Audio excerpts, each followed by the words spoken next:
line drive right at the shortstop for out number 3.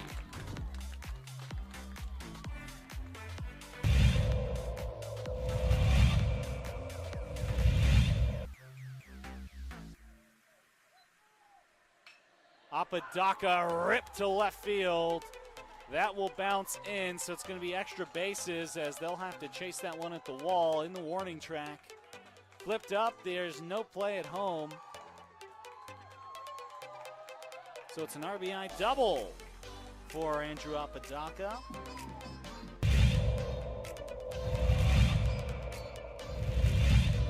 Runner at third. High leverage spot. Can Chavez keep the tie? No, that's going to be cracked into left field. It's a base hit as Love puts the Sandia Matadors ahead for the first time today.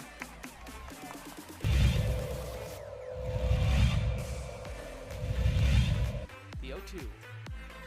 It's upstairs, goes to the backstop, and the run will not score.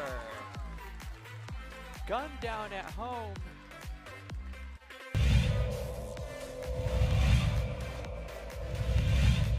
Chavez rocks and fires. Ahmed, that's going to be an RBI for Ahmed as that one right through the gap in right center. Petrie will scoop that one, and it's looking like a triple as Ahmed plugs into third base, and what a way to score that run for the Matadors.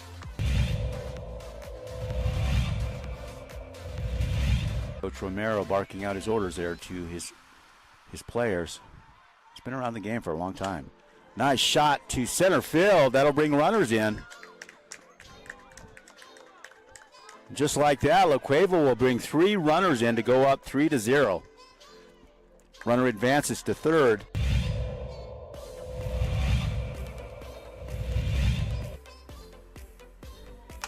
Shot to center. That looks good. That's gone. Man, outstanding center shot there as La Cueva will score. Antonio Lucero, second baseman, quite the hitter.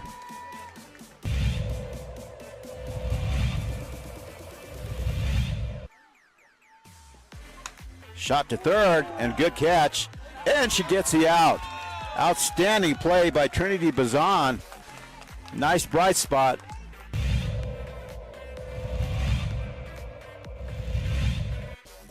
Costly errors allowed Cleveland to get 1 run back. That one hit on the ground to the left side.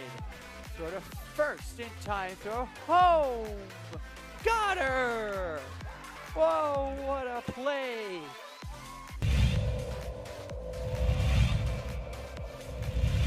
Next door or something. Not sure, but they came out here, and Ellison cracks an RBI out to left field. That's where you got to do it. 1 run, 2 run, and this game could very well be over. It's a play at the plate. It's sliding, and that will do it. The Rams walk off the La Cueva Bears. It's a 3-run batted in shot by Dean Ellison.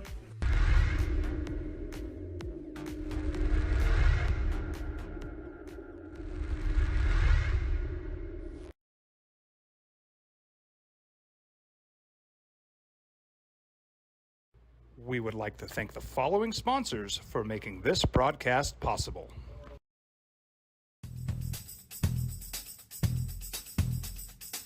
International Protective Services is a proud supporter of ProView Sports and New Mexico Youth Athletics. IPS provides residential and commercial security services in the Albuquerque metro area. For more info, please call 505-897-2420 or visit internationalprotectiveservice.com. Hi, my name is Daniel Chavez, and this is my business partner, David Chavez. We are the owners of Indeed Safety. Indeed Safety is a local safety consulting company helping our clients with their safety needs for their projects. One of the things we pride ourselves as a construction safety company is helping our men and women in construction get home safe every day to their families. Indeed Safety is a proud supporter of ProView Network.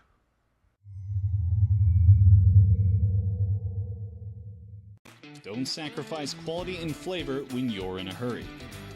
Golden Pride offers ribs, fried chicken, red and green chili breakfast burritos, and frontier sweet rolls. 4 great locations, or visit us online at goldenprideabq.com. Golden Pride Barbecue Chicken and Ribs are proud supporters of ProView Sports.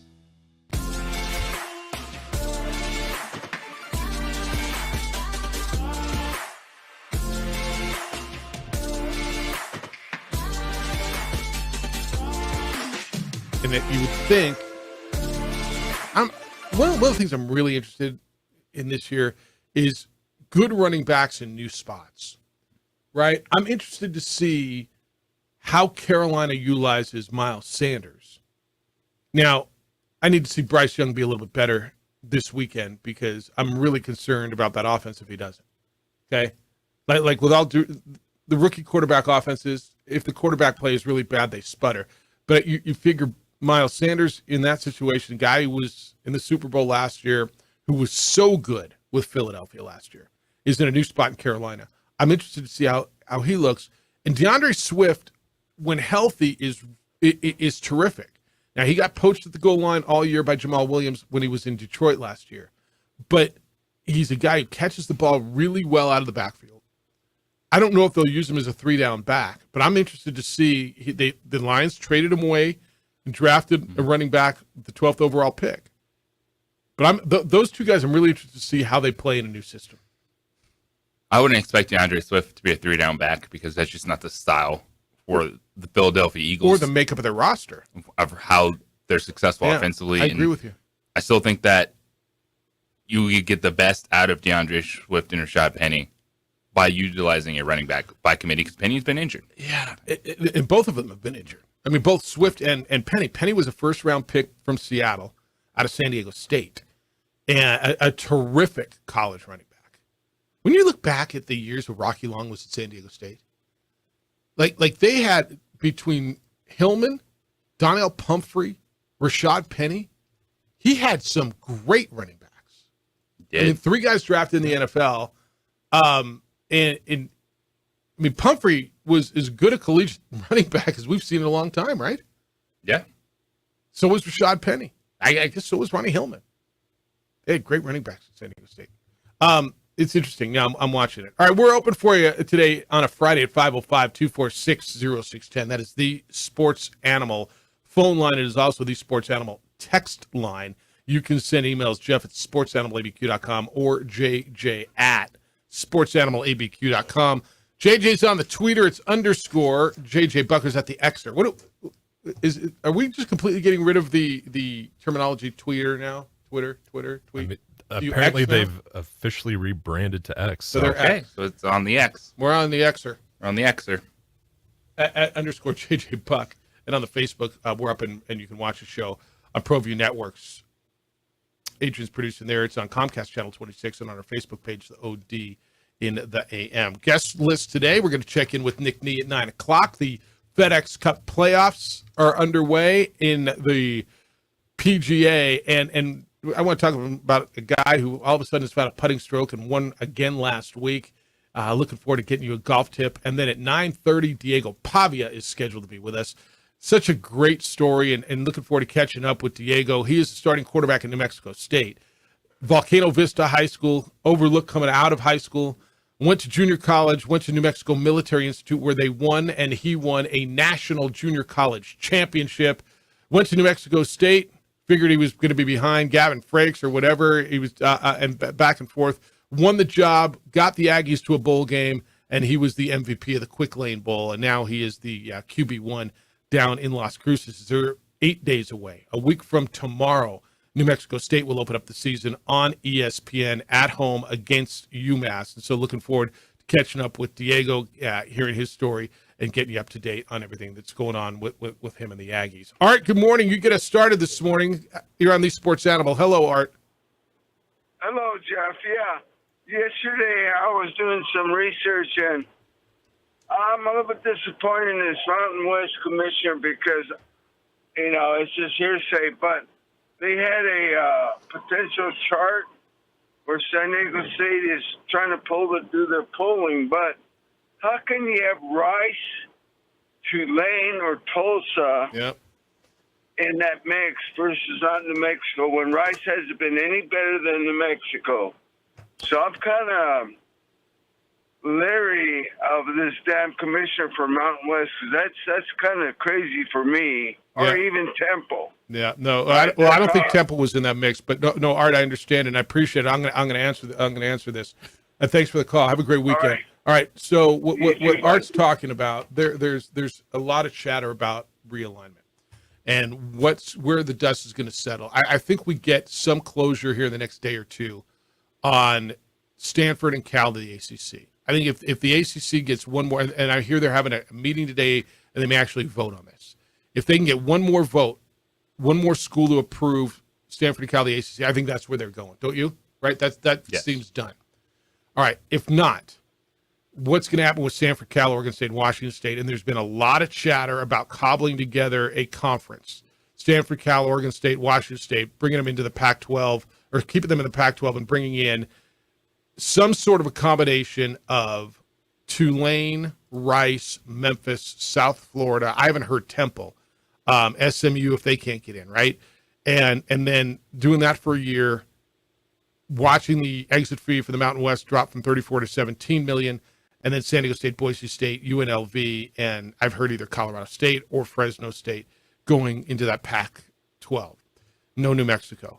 JJ, there's a lot of push on the Rice Tulane front, even SMU, from Stanford from the academic standpoint. It's academics. And that's a big Stanford thing. And they're in that league right now. They also bring you, I don't know if they bring you, they give you a presence in Houston. They give you a presence in New Orleans. Why not New Mexico? I mean, boys and girls, with all 100% honesty, why not New Mexico? Because football has not been good for the last decade. If New Mexico's football has been San Diego State, Colorado State's not that good in football, but why are they in? Well, they've had some more success. They got a new stadium. They got that Denver market.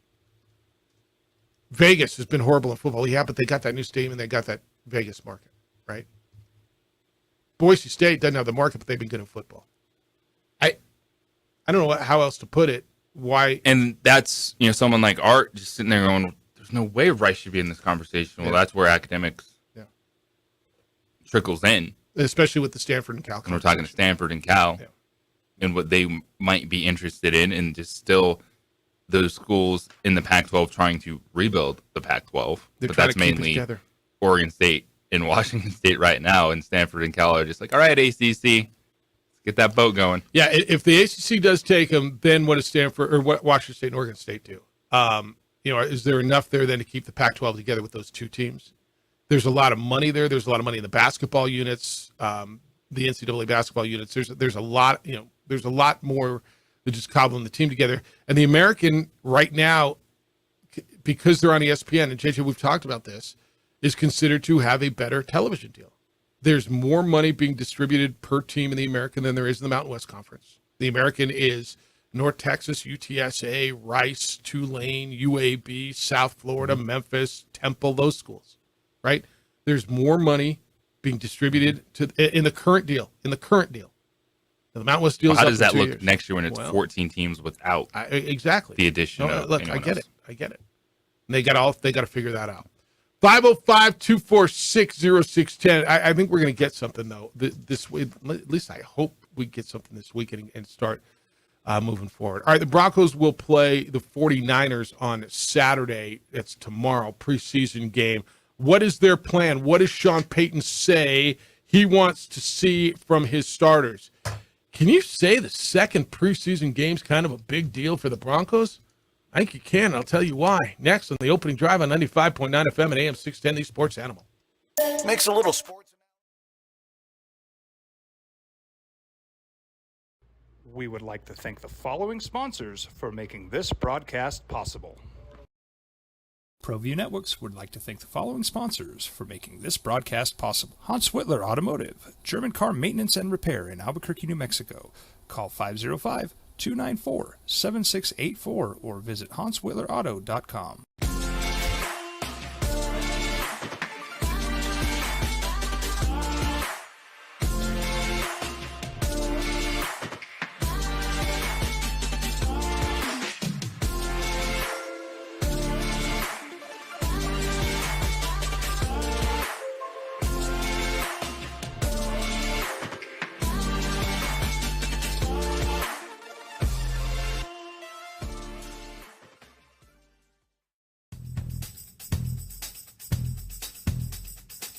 International Protective Services is a proud supporter of ProView Sports and New Mexico Youth Athletics. IPS provides residential and commercial security services in the Albuquerque metro area.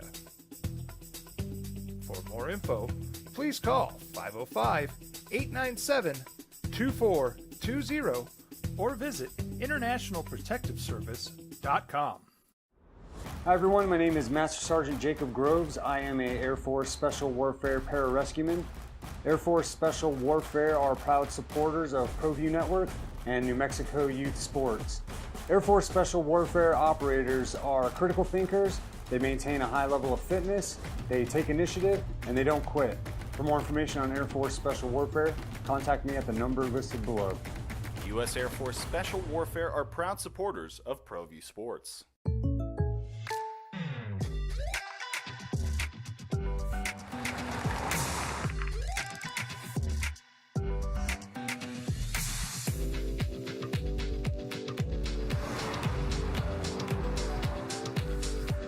For your surprisingly great rates, contact your local State Farm agent today. If you want the real deal, call State Farm agent Marty Size in Albuquerque today. Like a good neighbor, State Farm is there.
ProView Networks would like to thank the following sponsors for making this broadcast possible. Hans Whitler Automotive, German car maintenance and repair in Albuquerque, New Mexico.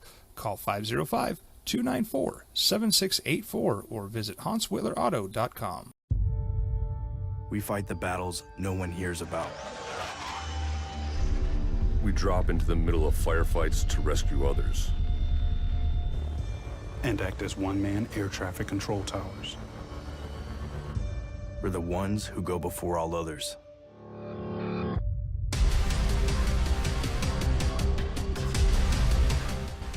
U.S. Air Force Special Warfare are proud supporters of ProView Sports. Well, I'm going. Sports Animal. Second week of the 3-week NFL preseason is underway. 18-18. You had the over-under at 36. You're like, wait, what? I hope you took the under. That was the tie last night, Cleveland and Philly. Tonight, you get Carolina and the Giants. I think you get a look at Bryce Young tonight. Cincinnati and Atlanta tonight. And then a full slate tomorrow, including the Broncos at the 49ers. Good morning to you. Opening drive, Jeff, JJ, and DC. So I said going into the break, is it possible a second preseason game can be a big deal for an NFL team. And I kind of think, you guys, that you need to see a little something out of your team today. And you guys are both Broncos fans, so that's what I mean by when I say your team. How do you feel? Is this an important? Not that they have to win the game. Nobody gives a damn if they win the game. The Niners got beat 34-7 the other day. But Sean Payton said he wants to see the team starters play about 20 to 24 snaps. Okay? That means you need to see something out of Russell Wilson. He needs to look confident, and for crying out loud, that damn line needs to protect him. Well, when you have one of your big free agent signings not playing, it's going to be a challenge. And it was one of the guards, Mike McGlinchey, that they signed in the offseason, hurt his knee. Okay, but they're going to have to move on without him then. I mean, that's what they tell you in the NFL, next man up, right? Okay. And we've been talking about these offensive lines. Yeah, it's a challenge. I don't disagree with you. And when Russell Wilson, you would like to see him not be pressured at the highest rate of anyone this weekend, like he was last weekend. How do you feel about your quarterback? I think I know. You lean towards me on this, don't you? Absolutely. I don't have a lot of good feelings, but I am glad he's getting some more reps. He needs them. He needs them badly, and I think that was very obvious. That was probably the biggest takeaway on the first game is he needs more time in this system. So I don't mind them playing it. You know, losing McGlinchey it's a big one, but sure it is. You have to. He's got to play around the ones so he can get used to the ones. I just what they did last year, having him not play at all and then try and hop in, it doesn't work. So getting some time, even if it's a full half, I'm all right with it. All right. What about Javonte Williams coming back off the injury? Sean Payton says he wants to see him in there 10 to 12 snaps, maybe get 3 to 4 carries. I'm fine with all that too. He's got to get hit a little bit too. Yeah, no, I totally agree. After, I guess it's 10 months now, 9 months now. Yeah, I think taking a few hits is probably good.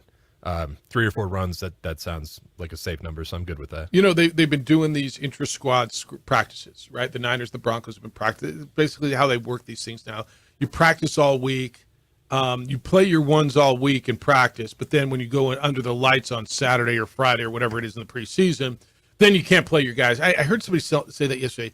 Well, that's why they do these inter-squad scrimmages, because you can't play them in the game. And I'm like, why? And I guess the answer is it's all about the quarterback. You can control it. You can yell sack, and nobody's allowed to touch a guy in a red shirt, right? Yes. I mean, and I guess that's plenty good enough reason. You got other dudes getting carted off. You got other guys getting hurt. You got coaches getting carted off, right? But fights. Yeah, but I guess that in its own right is plenty good reason to be able to play your quarterback during the week and not during the multiple game. Days of work in situations and live one-on-one reps versus in a game. And for coaches, right, that can be more valuable than that game for a certain player. It's like Justin Fields is not playing this weekend because they were pleased with what he did in a joint practice. Yeah, no, I get that. I think people ask, well, why can they go against another team all week but not in the game? And I think the sole reason is the protection of the quarterback. Is anybody else being? Are you controlling how the offensive line hits the defensive line? Are you controlling how a receiver over the middle gets hit by a safety? You're not, right? Maybe a little more on the receiver than the line, but all right. Yeah, but I get it. All right, we had this conversation yesterday. When will the Redskins officially name Sam Howell their quarterback? I think it's 6:47 a.m. Today, this morning they did that. Yep. Yeah. I got it at 6:45, but I'll give you 6:47. Fair enough. I got it at 8:45 Eastern, but if it was at 8:47, I'm on you. Yeah, it was this morning. Sam Howell will start the season, and I think we knew this. And we were just like, okay, when is he going to name this? And this came up yesterday when we were talking about the Buccaneers, and you had Mike Evans, their all-pro receiver, saying, "All right, man, who's our quarterback? We're 3 weeks out." And I was thinking the same thing about the Commanders. Well, Sam Howell will start the season at quarterback for Washington. Ron Rivera said it this morning. I don't know when he said it, but it came out at 8:45 Eastern time. And it was a one-sided competition. Hal has worked with only the starters since the spring practices back in April or May. He's taken all but several reps with the starters. It was Jacoby Brissett with whom he was theoretically competing, and that's it. And they play Arizona in the season opener. They'll host the Cardinals on September 10th. And I know there's still a lot of people, and JJ, this is, if there's a mystery, and there's not a lot of mysteries in the National Football League, right? Everybody knows everything about everyone, it seems.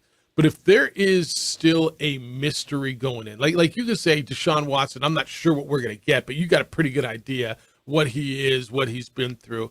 I think of every starting quarterback in the National Football League, this guy is 33rd out of 32 of what people know about who the hell is Sam Howell. He's got a generic name. He wasn't highly thought of, drafted. He was a 5th round pick out of North Carolina. Like, I think he is the biggest who the hell is Sam Howell of every quarterback in the National Football League. He is, and that is going to be the project of Eric Bieniemy. This is going to be his moment to show he is the quarterback whisperer. It's like, yes, I got to work with the best quarterback in the league, Patrick Mahomes, but I've learned from Andy Reid. I've learned from this, and I can mold Sam Howell into an NFL starting quarterback. Do you trust him? I mean, he's got to get some of the credit for Patrick Mahomes, doesn't he? It can't all be Andy Reid. If Eric Bieniemy was the offensive coordinator, it can't all be Andy Reid, can it? Well, everyone else gets some credit, some opportunity with these coaches that are hired out of these systems, the offensive coordinators that move on to get head coaching jobs. That's what I'm saying. Eric Bieniemy just never did. And we wondered, what is he too hard on players? Because that was the thing a couple weeks ago. Practice, these guys' feelings were getting hurt. He's being too mean to me at practice. Now it's, if you make Sam Howell a competitive quarterback, that Washington offense is looking good, is functioning, you're seeing some new things out of it, then Eric Bieniemy is in a position where he said, hey, see, I learned. Told you. I got the skills. Let's go. So if I told you I'm on Sam Howell as like the sneaky backup, like you need a number 2 fantasy quarterback that's going to put up numbers. I don't know that they're going to win a ton. Although I think they're going to win more than people think, because I think their defense should be really good. He's got what I believe to be 2 really good receivers in Dotson and McLaurin, and probably McLaurin and Dotson. I think their running back position is pretty solid with Robinson and Gibson. I think their offensive line is decent. Like everybody tells me that's the team. Forget about in the NFC East. Eric Bieniemy came in. Am I on one of my Davis Mills highs, or am I 100%? Really? So yes. Okay. Like, I think you can talk yourself into that being a competitive football team, even with the unknowns of Sam Howell. But there's no way Sam Howell should be your starting quarterback in fantasy. No. I said as my backup, as my second quarterback. He should not be on your roster. He shouldn't be. So I should go Bryce Young. I should go. You should just be able to pick him up when you need him. I should go C.J. Stroud instead. Not necessarily. I think that's Ryan Tannehill. A total waste of a roster spot on your fantasy football team. All right. Or unless you're in a he becomes 14-team league, then you might need to sit on one of those guys. There's 28. Or he becomes this year's Geno Smith. Yeah. No? I don't think he's going to lead the league in completion percentage. Yeah, I'm with you on that. Just a guy that kind of came out of nowhere, and you're like, huh, all right, what's going on there? All right, we've talked about this for years because, well, it's been a thing for years. Chargering it. What is chargering? They're the Chargers. They're going to charge her. Their head coach gives you his definition of chargering since he's chief charger. Tell you what he said about it and why this is the year they're going to snap it, says he. We'll do that when we come back. Hey, you got an alarm at your business. You got an alarm at your home. You've installed security cameras, probably even got dogs. Not enough. You need IPS. I called IPS years ago. Many of you have. IPS is International Protective Service. They protect homes and businesses all over Albuquerque. Don't wait to be a victim of vandalism and theft. Call IPS. They offer standing guards and 24-hour patrols to protect your home, to protect your business. If your alarm goes off and this happened for me, and I've been out of town. They respond within 5 to 7 minutes. They prevent loss and damage to your property. Nothing more unsettling. You get a call from the alarm company. You get a call. Your alarm's going off. You're out of town. You're looking at your cameras. You don't know what's going on. They went out there. They handled the situation. I've told you there's been a situation during Bull Week. I was in the hotel. My brother left the garage door open. 2:30, 3:30, whatever it was in the morning. My phone's ringing because IPS is out in front of my house. They will not leave until someone comes down and closes the garage door so nobody walks into my home. That's what they do. Private security that can save you money. Call them at 505-897-2420. 505-897-2420, or you can visit them online at ipsglobal.com. IPS is making Albuquerque a better and a safer place to live and work.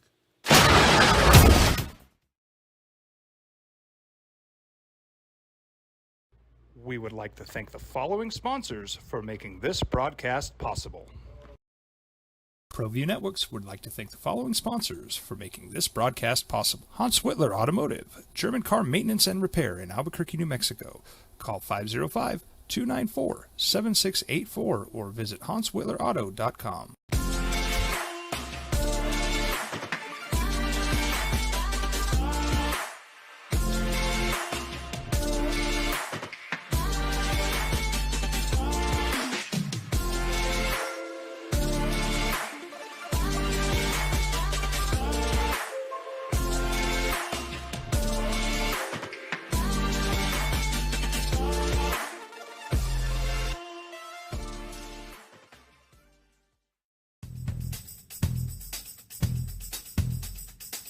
International Protective Services is a proud supporter of ProView Sports and New Mexico Youth Athletics. IPS provides residential and commercial security services in the Albuquerque metro area. For more info, please call 505-897-2420 or visit internationalprotectiveservice.com. Hi everyone, my name is Master Sergeant Jacob Groves. I am an Air Force Special Warfare Pararescueman. Air Force Special Warfare are proud supporters of ProView Network and New Mexico Youth Sports. Air Force Special Warfare operators are critical thinkers. They maintain a high level of fitness, they take initiative, and they don't quit. For more information on Air Force Special Warfare, contact me at the number listed below. U.S. Air Force Special Warfare are proud supporters of ProView Sports.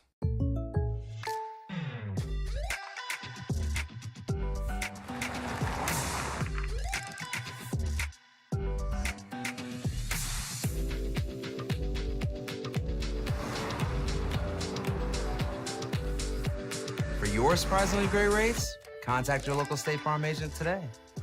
If you want the real deal, call State Farm agent Marty Size in Albuquerque today. Like a good neighbor, State Farm is there.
ProView Networks would like to thank the following sponsors for making this broadcast possible. Hans Whitler Automotive, German car maintenance and repair in Albuquerque, New Mexico. Call 505-294-7684 or visit hanswhitlerauto.com. Oh, we fight the battles. Well, there's franchises that just don't get it done, right? I mean, there just are. The Browns. What have the Browns done in the last, 50, 60 years? The Clippers.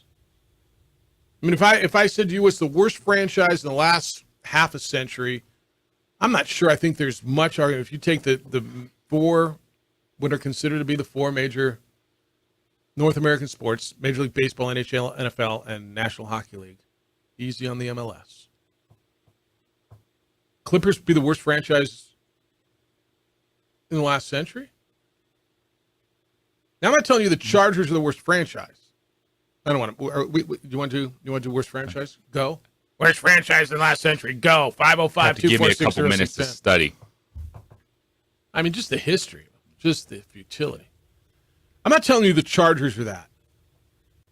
In DC, you've been with us about 4 months, and I'm very grateful that you're here. You're great. But we spent a lot of time talking about the Chargers. No, it's just, my point is I've talked about this in the past, but I want to bring you up to speed. I believe the Chargers are cursed.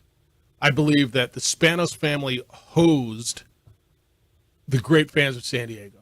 And look, San Diego sports are cursed. San Diego sports has never won a championship. They lose the Clippers, probably a blessing. Padres have never won. Chargers have never won. Aztecs damn near won a national championship this year. That would have been their first ever. Now, the San Diego Sockers, their indoor soccer team, was a dynasty back in the 80s. They won. But I think they're cursed, and until they move back, they don't win. And they charge it. They've had some really good teams over the last bunch of years. So there is and it's not just me who says it. I wish it was. But it's charger. It's a verb. You chargered, right? So how do you define it? Well, Brandon Staley is chief charger. First off, I appreciate that the Chargers actually went along for the story on ESPN, and they were willing to talk about it and address it, because this could have been easily one of those ones that, like, no, I'm not. This doesn't doing exist. This. Yeah, this for doesn't you. Exist. No, the fact that they acknowledge it, fair enough. Look, I think Brandon Staley's a bright guy. He's their coach. So Lindsey Theory at ESPN wrote this story about charging. Brandon Staley says, I would define that as choking a game away, where you collapsed, you crumbled. At the end of the day, we've had a history of things not falling our way. That's Antonio Gates who said that. Antonio Gates was with the Chargers for a long time when they were in San Diego. He continued, and in the sports world, you get a stigma, and it's up to you to overcome it at one point. It's like a guy who misses free throws in the clutch all the time. Until you start making them, people are going to say, that's the guy that chokes, end quote. All right, look, there's 32 teams in the National Football League. It's not like the Chargers are the only damn team who's not won a Super Bowl. There's 11 teams who have never won the Lombardi Trophy. And I don't even know if you can tell me they're the best team to never win. Well, there's only one of those 11 that has a term associated with losing. Well, the Bills did for a minute when they What was lost it? four straight. Well, I don't. Well, that's fair enough. Chokers. Billing. Chokers. When they Well, lost 4 straight Super Bowls. And It's a little different. They can turn your name into chargering. Yeah. Well, I mean, you could. You could. I don't know if it was done. Buffalo wide rights. What was it? Like such left. I mean, Bills oh, okay. Buffalo bridesmaids. I think that's right. Yeah. Sounds about right. But so I mean, if you say the Bills but the Texans are relatively new, the Titans are relatively new, but the Oilers franchise never won. I mean, you go back through Cincinnati's never won one, Cleveland's never won one, the Chargers have never won one, the Cardinals have never won one, the Panthers have never won one, the Falcons have never won one, the Lions have never won one. I mean, whatever. So it's not embarrassing. And there's only been 57 of these things. Kind of interest you in 28-3. Atlanta. Yeah, they could have won one, but they didn't. They chargered it. Oh, wait, what? Oh! Yeah. Chargered it. All right, so there's a couple things here. A, I believe they're cursed. The Spanos family, I think, hosed the people of San Diego, the good people of San Diego, who really supported that team. And there's a thing that I've got, and it's not ironclad, because I think of second-tier teams in Los Angeles. Now, that's not fair to call them a second-tier team, but there's two of everything, right? There's two baseball teams, there's two football, hockey, and basketball. Is there an argument who the number one basketball team in LA is, fan base-wise? Is it Lakers or Clippers? Is there an argument?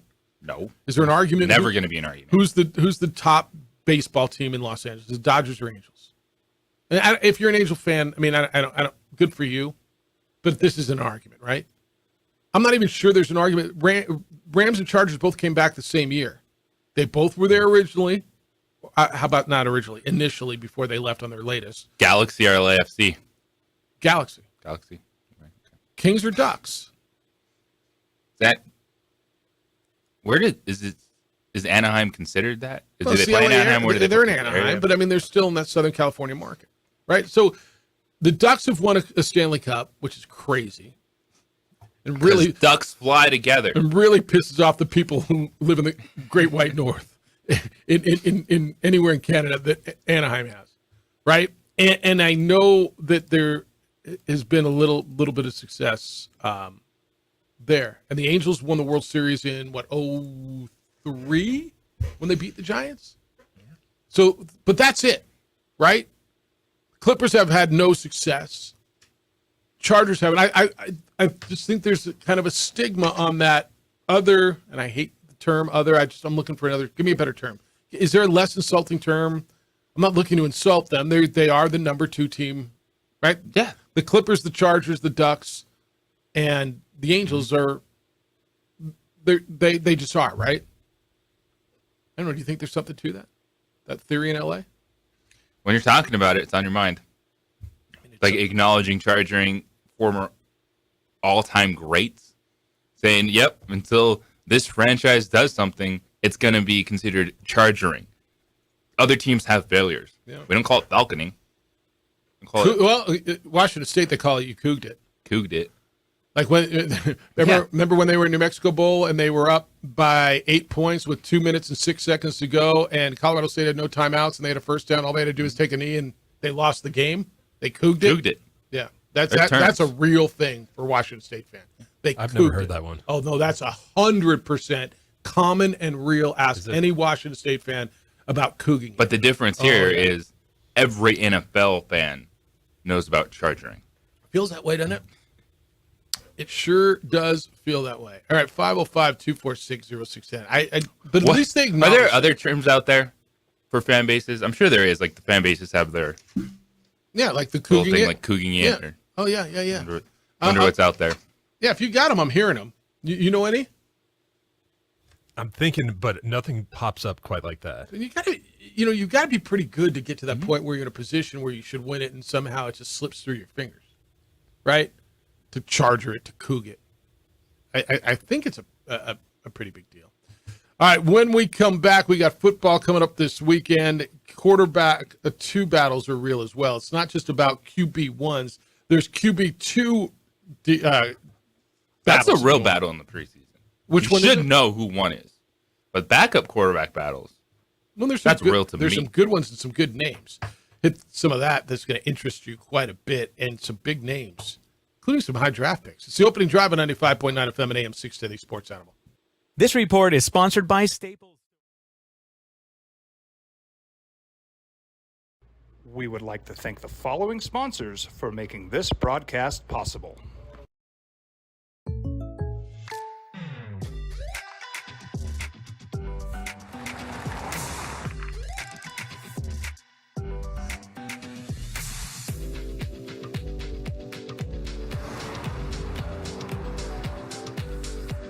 For your surprisingly great rates, contact your local State Farm agent today.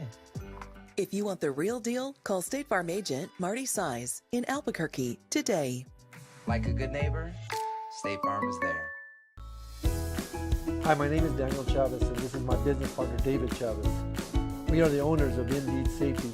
Indeed Safety is a local safety consulting company helping our clients with their safety needs for their projects.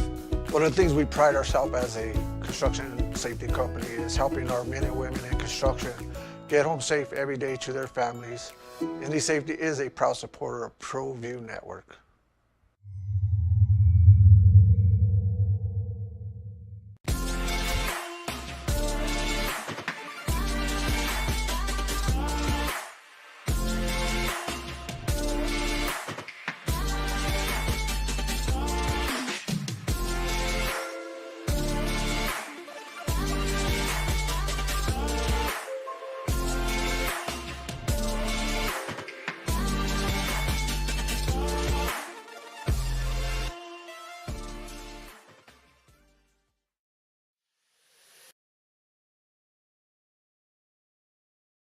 Attention rodeo fans, the Sandoval County Sheriff's Posse annual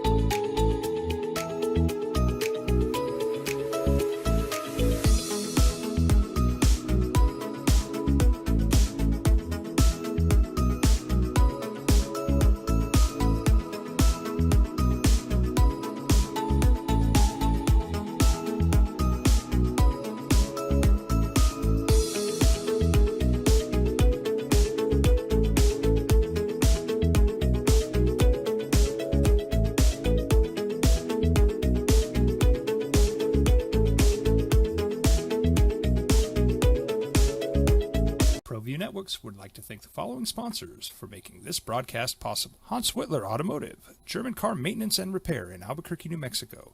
Call 505-294-7684 or visit hanswhitlerauto.com.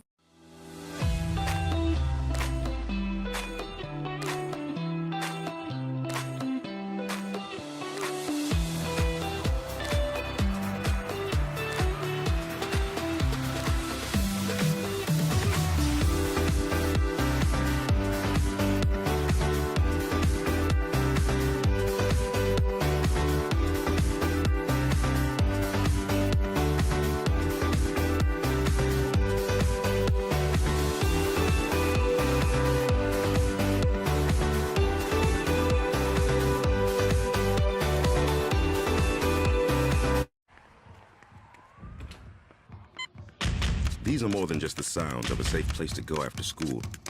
These are the sounds of interest being ignited and of mentors making an impact.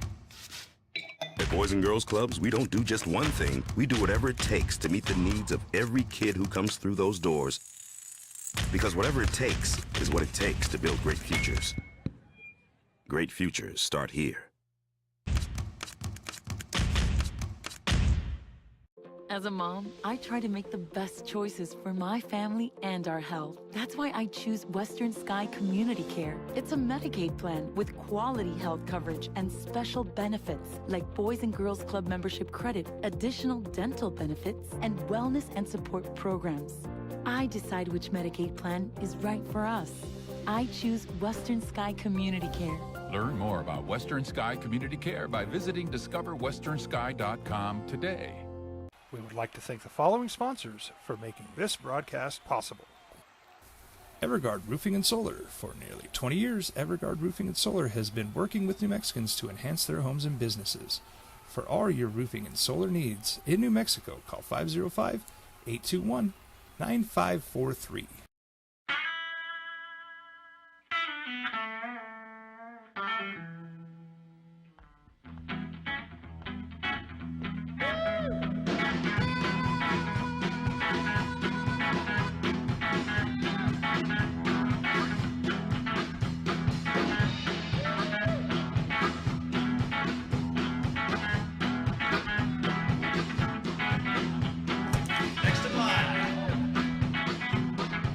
Rudy's is a proud supporter of ProView Networks. As the NFL season goes into week 2 of the preseason, Tampa Bay's got Baker Mayfield and Kyle Trask. I don't believe Todd Bowles has made a decision there yet, or at least not publicly. This morning, as Dale said, Eric DC said, at 6:47 this morning, Sam Howell was announced as the quarterback of the Washington Commanders.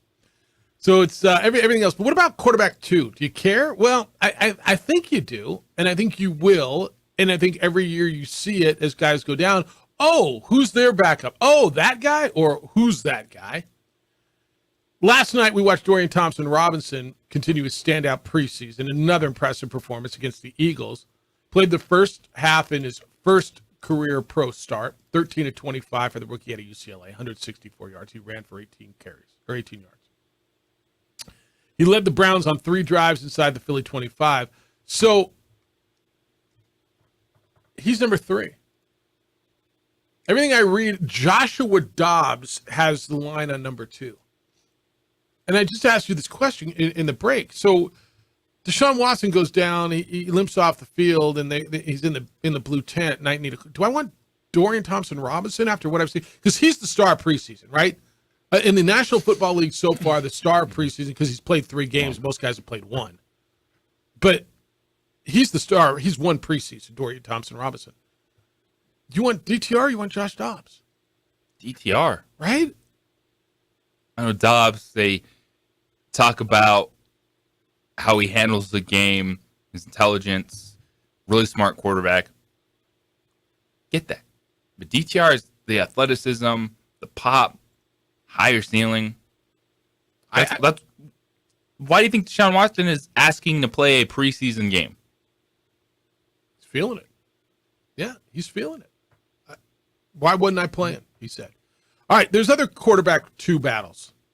And big names. Will Levis was one of the big names in the draft this year. He got drafted by Tennessee, who the year prior also drafted a quarterback, Malik Willis. Titans head coach Mike Vrabel said that Levis had to leave practice yesterday, and he had an undisclosed issue. He had to go see the training staff. And it's not sure if he's going to be able to play in the team's second preseason game this weekend. That's a battle. It seems like, and again, we only saw 1 preseason game. Will Levis looks to me like a pro quarterback. Malik Willis looks like a guy that they're trying to make a pro quarterback to me.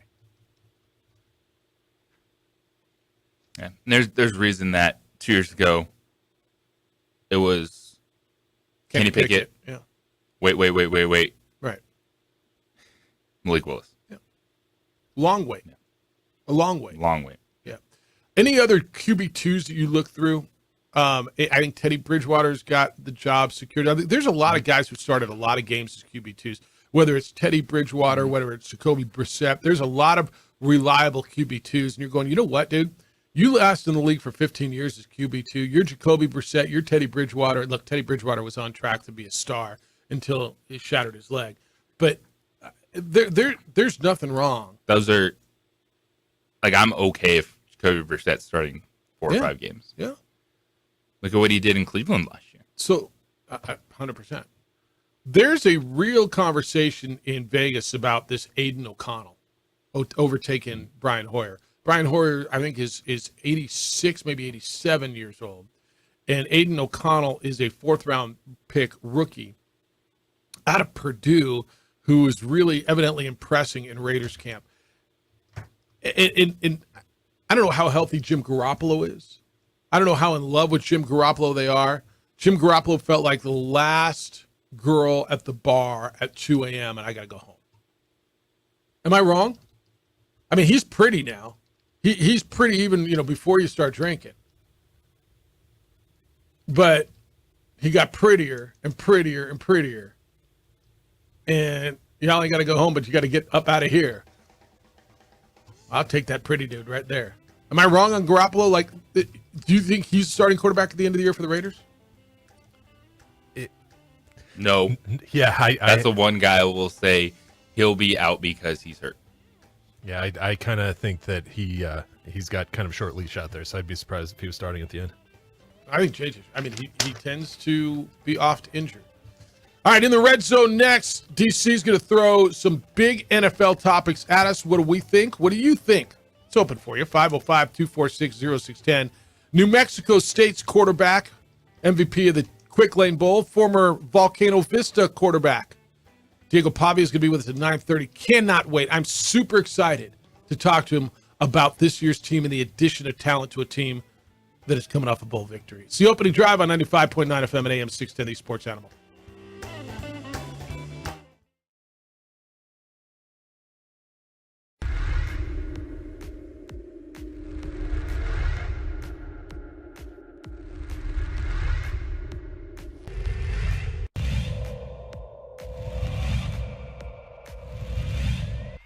Mitch, there's a line drive right at the shortstop for out number 3.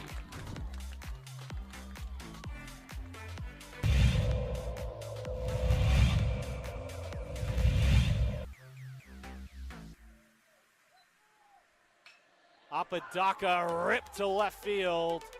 That will bounce in, so it's going to be extra bases as they'll have to chase that one at the wall in the warning track. Flipped up, there's no play at home. So it's an RBI double for Andrew Apodaca.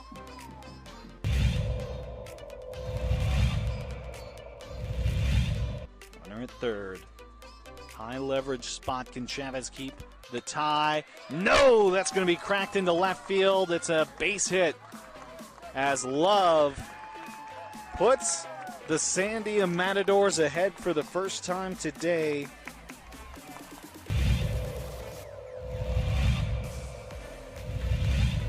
The 0-2. It's upstairs, goes to the backstop, and the run will not score.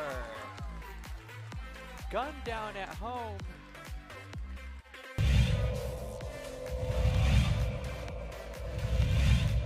Chavez rocks and fires. Ahmed, that's going to be an RBI for Ahmed as that one right through the gap in right center.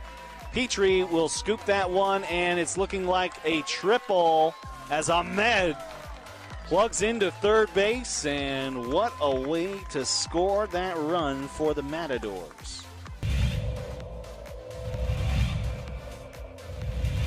Coach Romero barking out his orders there to his players. He's been around the game for a long time. Nice shot to center field. That'll bring runners in. Just like that, La Cueva will bring 3 runners in to go up 3-0. Runner advances to third.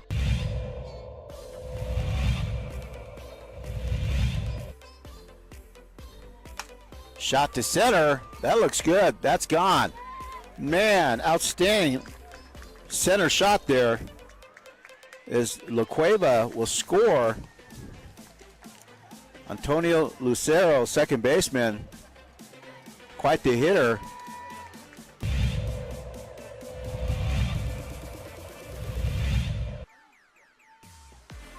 Shot to third, and good catch, and she gets the out. Outstanding play by Trinity Bazan. Nice bright spot.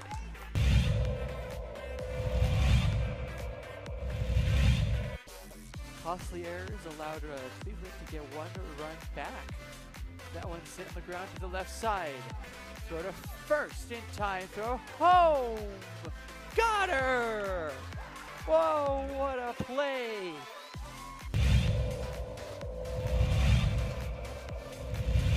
Next door or something. Not sure, but they came out here, and Ellison cracks an RBI out to left field. That's where you got to do it. 1 run, 2 run, and this game could very well be over. It's a 5 years running. It's the OD and the AM with 3-time New Mexico Sportscaster of the Year, Jeff Symbieta and JJ Buck. Week 2, preseason. You're all into it. We got football everywhere. High school football last night. Went out and was out under the lights at the Academy. Had a really good crowd at the Academy for the opener. Academy in Rio Grande, 50-0 last night. The Chargers beat the Ravens. That got a little out of control. Valley, who Sebastian Noel from ProView Networks, our expert, was in the other day, and I was reading the paper. Everybody's telling me how good Valley was. They got beat 12-6 in their opener. Bernalillo beat the Valley Vikings. And Santa Rosa, a 2A school. This was an interesting number to me, JJ. They came in to play Cleveland's JV. And somebody told me that, and I'm like, huh. Like, how do you feel about one of the biggest, I think, if I'm not mistaken, I could be. Cleveland, I think, has the highest enrollment of any school in the state.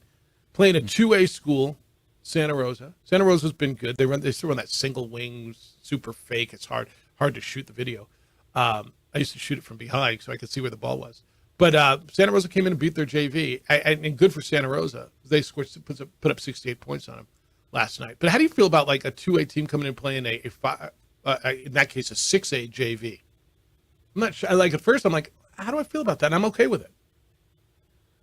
I mean, if it's competitive, I guess. But I know if I'm the senior, I'm not feeling great about it. Senior for Santa Rosa? Correct, yeah. Okay. Yeah, because it's Cleveland saying, hey, we have the numbers, we can do this, so let's put our JV in a really challenging position to see how they handle it. Yeah, I don't know that I would want to see Santa Rosa's varsity play Cleveland varsity, right? That's interesting. They did that last night, and that's how that played out. 505-246-0610. We're here for you this morning, 888-922-0610. You can hit us on the text line. Somebody hit me earlier, said Colorado State's in Fort Collins and not Denver, separate market. You're right, but no, but what are you talking about? Well, they are in Colorado or Fort Collins, but it's somewhat. I mean, it's still the Denver market in large respect. Well, that's part of the conversation. We know that it's separate television markets, but when it's talked about, it's can you pull something out of that Denver market? If you're Fort Collins, if you're Boulder, and that's what's in the notes. If you're Colorado State, you're like, hey, look at what we have overall. Yeah. David hates when I say the Chargers should be in San Diego. And I got to put this in context. It would seem you trash them, you tell them goodbye and good riddance. So I'm not from San Diego. Okay, I grew up in L.A. And for full context, I got a lot of good friends in San Diego. I spent 8 years there. And I watched the fans. They're like, I've told you the story. I got some good buddies who still had their dad's Charger tickets when they left. Like, it hurt me. It's like St. Louis fan that's mad at whether it's the Cardinals or the Rams for leaving. It's like Oakland fans going to, it's my opinion. That's what I do. I know, David, you hate the fact, and you tell me that I'm arrogant and that I force my opinion down someone's throat. This is my opinion. You don't have to agree with it. But he hates when I say that. He says, you're excluding the Raiders as an LA team. Well, I'm excluding them because they're a Vegas team. That's why I'm excluding the Raiders as an LA team, because they play in Vegas. And yet more interesting, Jeff, is you trash the Chargers left and right up and down as a team that screws things up and loses only to say the team should move back to San Diego, a city you clearly have a connected interest in. As a Charger fan and frequent visitor to San Diego, I find your flip-flopping annoying. It would seem if you trash them, you tell them goodbye and good riddance. Again, I'm not a Charger fan. Never been a Charger fan. Grew up in L.A. I grew up a Rams fan. But you want to see the Chargers in San Diego. And by the way, nobody in LA, the head coach, Antonio Gates, LaDainian Tomlinson, in this story, we're talking about chargering and failures of the franchise. This isn't me making up this term. ESPN did this whole story with LaDainian Tomlinson and Antonio Gates and a current coach of the Chargers talking about the term chargering. So am I trashing the Chargers by saying I think they're cursed? And that's my opinion. And if you really believe in curses, good for you. I mean, it's that I'm not a Charger fan. I always had an affection for the Chargers because I lived in that city for 8 years.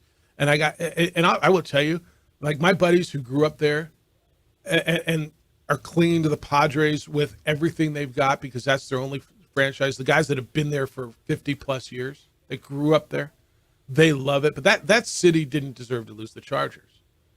The fan base, they didn't leave because that fan base didn't support them. They left because they couldn't get a stadium and the owner didn't want to build a stadium and he got a sweet deal in LA. But even people in LA, there's such an apathy for the Chargers. That's all, David. That's all I'm doing, man. I'm not a Charger. I'm not a bitter Charger fan who should say goodbye and good riddance. All right, you ready to do some Red Zone and get into this a little bit? Let's go. How much you want to make a bet I can throw a football over the mountains? Are you crazy? I'm saying you're a football player. Oh, yeah. I'm going to Tom Brady this game. You're in the Red Zone with Jeff Symbieta and JJ Buck. Let's go, baby! It's first and goal. All right, over in Buffalo, the Bills coach Sean McDermott said that Josh Allen will play with other starters tomorrow versus the Steelers. The Bears went the other way and decided they will sit Justin Fields. After seeing 6 guys go down last night, it seems fair to wonder which strategy is best. So I ask you, how much is too much playing time in the preseason? It all depends on the team. It does. If Josh Allen doesn't play, I am fine with it. Patrick Mahomes, I don't need to see him on the field. Other situations, new coaches, players that might be struggling, you play. It's dependent on the situation. Yeah, I think 100% dependent. If a guy needs to get out, I don't know that I need to see my starters play more than 2 series. Now, in your case, if you are the Broncos, I might let my starters go 3 series because I've seen nothing out of them, and I've got to. If nothing else, I've got to feel better. I've got to see something on tape. I've got to feel better about the way my starters played. Now, conversely, they could look like crap, and you could feel worse. At least you know what you got and what you got to work on. I don't have a problem playing a couple series. 2nd and goal. All right, David, brace yourself. We talked about charging earlier, which got me to thinking about some of the epic collapses in recent memory.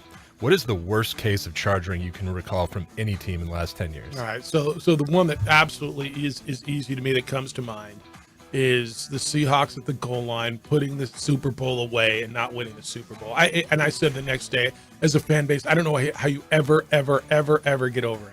Yeah, You're on the goal line, it's first down, you got Marshawn Lynch, and you throw a ball, Malcolm Butler intercepts it, and they win the Super Bowl. Like, to me, that is the ultimate period, but I mean, I period, like, to me. As far as the Chargers, though, like I'd go back to 2006. They lost to the Patriots. They were at home. They were favored. They had home field advantage, probably their best ever path to the Super Bowl. And they lose to Tom Brady, and that led to the firing of Marty Schottenheimer. They hired Norv Turner, and Charger fan firmly believes that set in motion the series of events that eventually led to the team moving to LA. Game changer for the franchise. I know a lot of their fans have never recovered from that 2006. But in the last 10 years for anybody, I mean, I don't know how you look anywhere else. The one that could match it, I've already talked about it, 28-3, the Atlanta Falcons against that really same good. Dude, against that same team.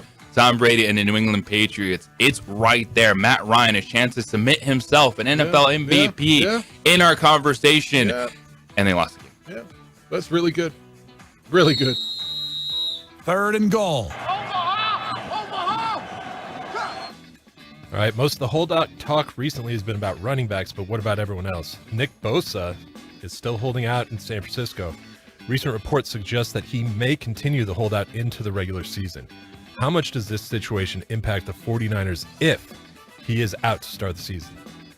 It's huge because we are talking about a defensive player of the year candidate, one of the best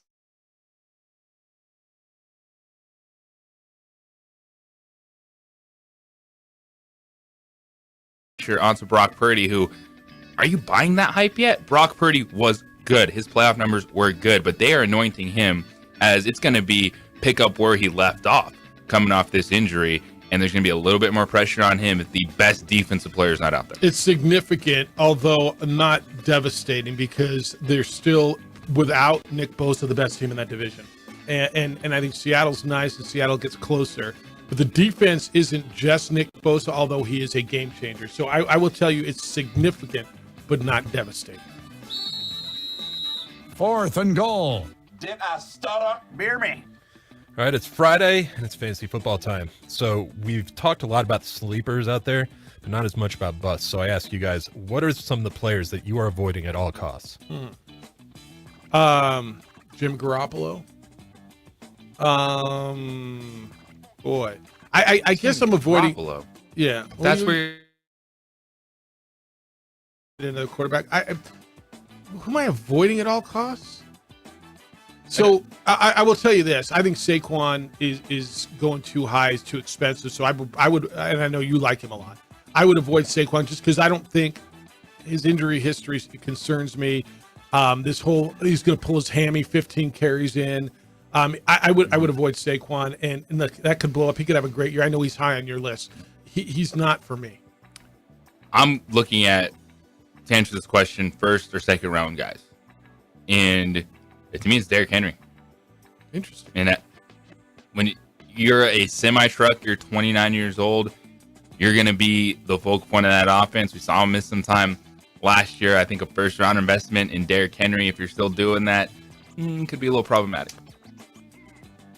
Nuts, you're in the red zone. Who are you avoiding? You got one? In terms of avoiding, Derrick Henry is one. He's got so much wear and tear. Yeah, I know he's going to go high. And so you think this is the year it falls off for Derrick Henry? I think this is probably the beginning of his downfall. Yep. But the one I was actually thinking about is the Chiefs up 38-10 on the Colts about 10 years ago, and the Colts coming back to win in that playoff game. That's a good one too. I mean, that's a good one. Was that an Alex Smith game? That was against Andrew Luck? I believe it was. Yeah. No, that's a good one. The Falcons up 27-3 in the Super Bowl. And you know what's crazy about both the ones that you and I picked, right? The Falcons up 27-3 in the Super Bowl. They're going to win a Super Bowl. And the Seahawks give the ball to Marshawn Lynch, go in and win the Super Bowl. The beneficiary of both of them was Belichick and Brady.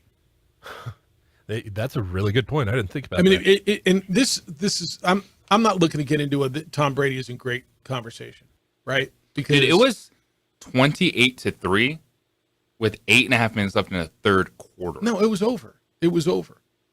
But I'm not looking to get into a Tom Brady's not great conversation because he is. But man, that dude's got a horseshoe jammed up his backside too. I mean, he has had some luck. Right? I mean, yes, that's the now, what if in sports. 100%. Because we were discussing Drew Brees and what he meant to Sean Payton. Well, if Drew Brees signed in Miami, how does that change college football? Does Nick Saban find his way back? Well, that's my favorite what if. Period. Like Nick Saban would have had Drew Brees in Miami, and this multiverse. That to me is the biggest what if. Marvel movie question in this century. That's the best what if. No, seriously. If Drew Brees passes physical in Miami and signs with the Dolphins when Nick Saban's the coach, is Nick Saban still? I mean, where would he be? What would Alabama be? No, I think that's one of the greatest. But if you look at Brady, his first Super Bowl, the Rams were favored. That was that Kurt Warner Rams, the greatest show on turf team, and he won the first one. That 13-3 win over the Rams was like, what the hell happened there? The beneficiary of that Seahawks collapse at the goal line. The Falcons collapse. Now, he got beat on the helmet catch by David Tyree. I mean, Eli kind of was beneficiary of that. But, man, I mean, the what-ifs are crazy. All right, when we come back, the James Harden 76ers thing is gaining traction, and the words now are beyond repair. Is he really going to play in China? It's the opening drive on 95.9 FM and AM 610, the Sports Animal. This report is sponsored.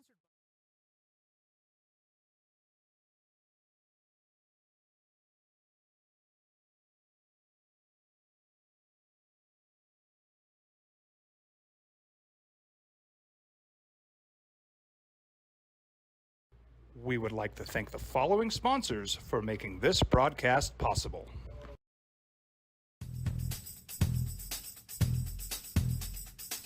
International Protective Services is a proud supporter of ProView Sports and New Mexico Youth Athletics.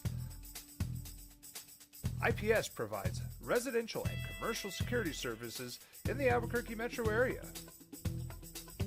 For more info, please call 505-897-2420 or visit internationalprotectiveservice.com. Hi, my name is Daniel Chavez, and this is my business partner, David Chavez. We are the owners of Indeed Safety. Indeed Safety is a local safety consulting company helping our clients with their safety needs for their projects. One of the things we pride ourselves as a construction safety company is helping our men and women in construction get home safe every day to their families. Indeed Safety is a proud supporter of ProView Network.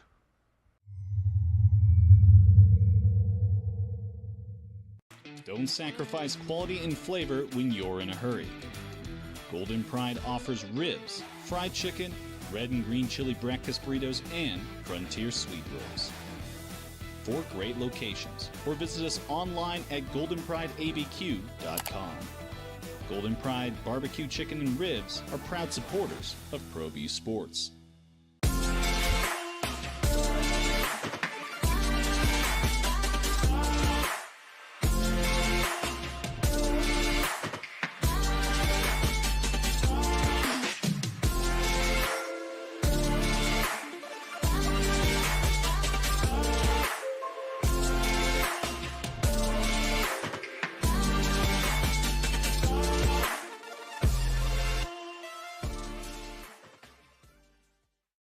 Sometimes it's the small things that make life easier, like never worrying about being declined at an ATM when only cash will do.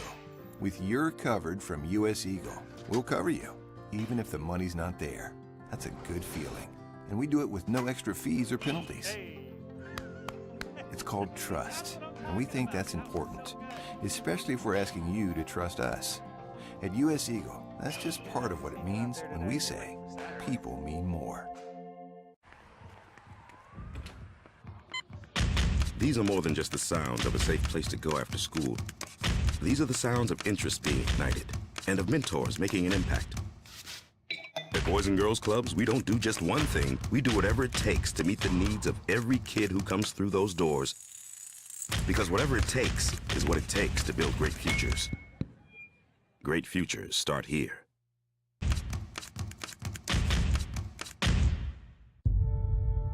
We fight the battles no one hears about. We drop into the middle of firefights to rescue others. And act as one-man air traffic control towers. We're the ones who go before all others.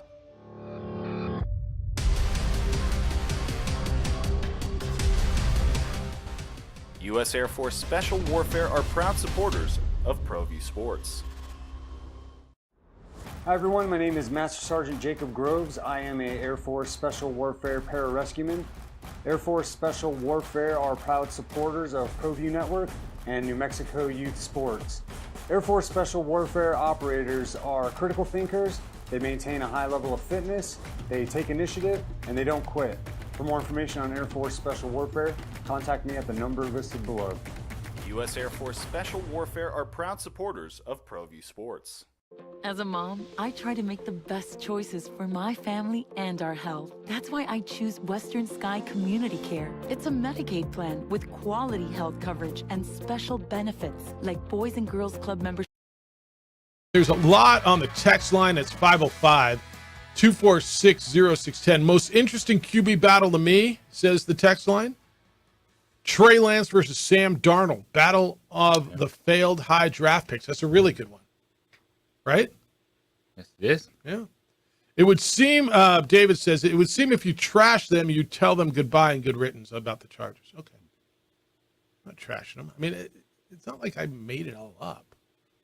After all, didn't the Raiders win the Super Bowl twice while in L.A., 80 and 83, after having taken over the L.A. Coliseum from the Rams and relegated them to Anaheim? No, all that's true. Well, I'm talking about the current situation. How many teams are in L.A. right now in football? NFL teams. 2. Who are they? The Rams and the Chargers. How many Major League Baseball teams are in LA right now or call themselves LA? Just the Dodgers, I think. Oh, the LA Angels call themselves LA. Yeah, I always think of them as Anaheim. I didn't realize they're calling themselves LA. How many NBA teams are in LA right now? Oh, one. But I'm pumped. Oh, I see what you did. But how many? Right? 2. I'm talking about current state. That's all, man. I got it. Yeah, the Raiders were in L.A. I mean, look, James is in L.A. You know this. Are the What's up, James? Good morning to you. Are the Raiders an L.A. team? Yeah. They won the Super Bowl in L.A. All right, but what are they now? Where they're 2 places removed right now. I'm talking about current day today. They're in Vegas right now. That's what I thought. I don't know. I don't know what you call them. Yeah, easy answer. What's up, man? What do you got? But hey, what? 2 things. Yeah. The San Francisco quarterback, Trey Lance is gone. They're just gonna get rid of him. He's I don't know. He better get a job at Target or somewhere. No. And the Big 12 announced that they're going to have their tournament in Vegas. Did they really? So I didn't see that. Good for you. 12, Big 10, or whatever it's called. I don't know. Big 50. I don't know, whatever it's called. The one that UCLA is in. That's the Big 10.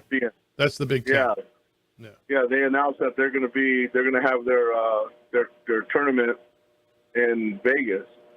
So, which works out, man. Good for you. Well, as long as it works out for you, dude, that's what matters.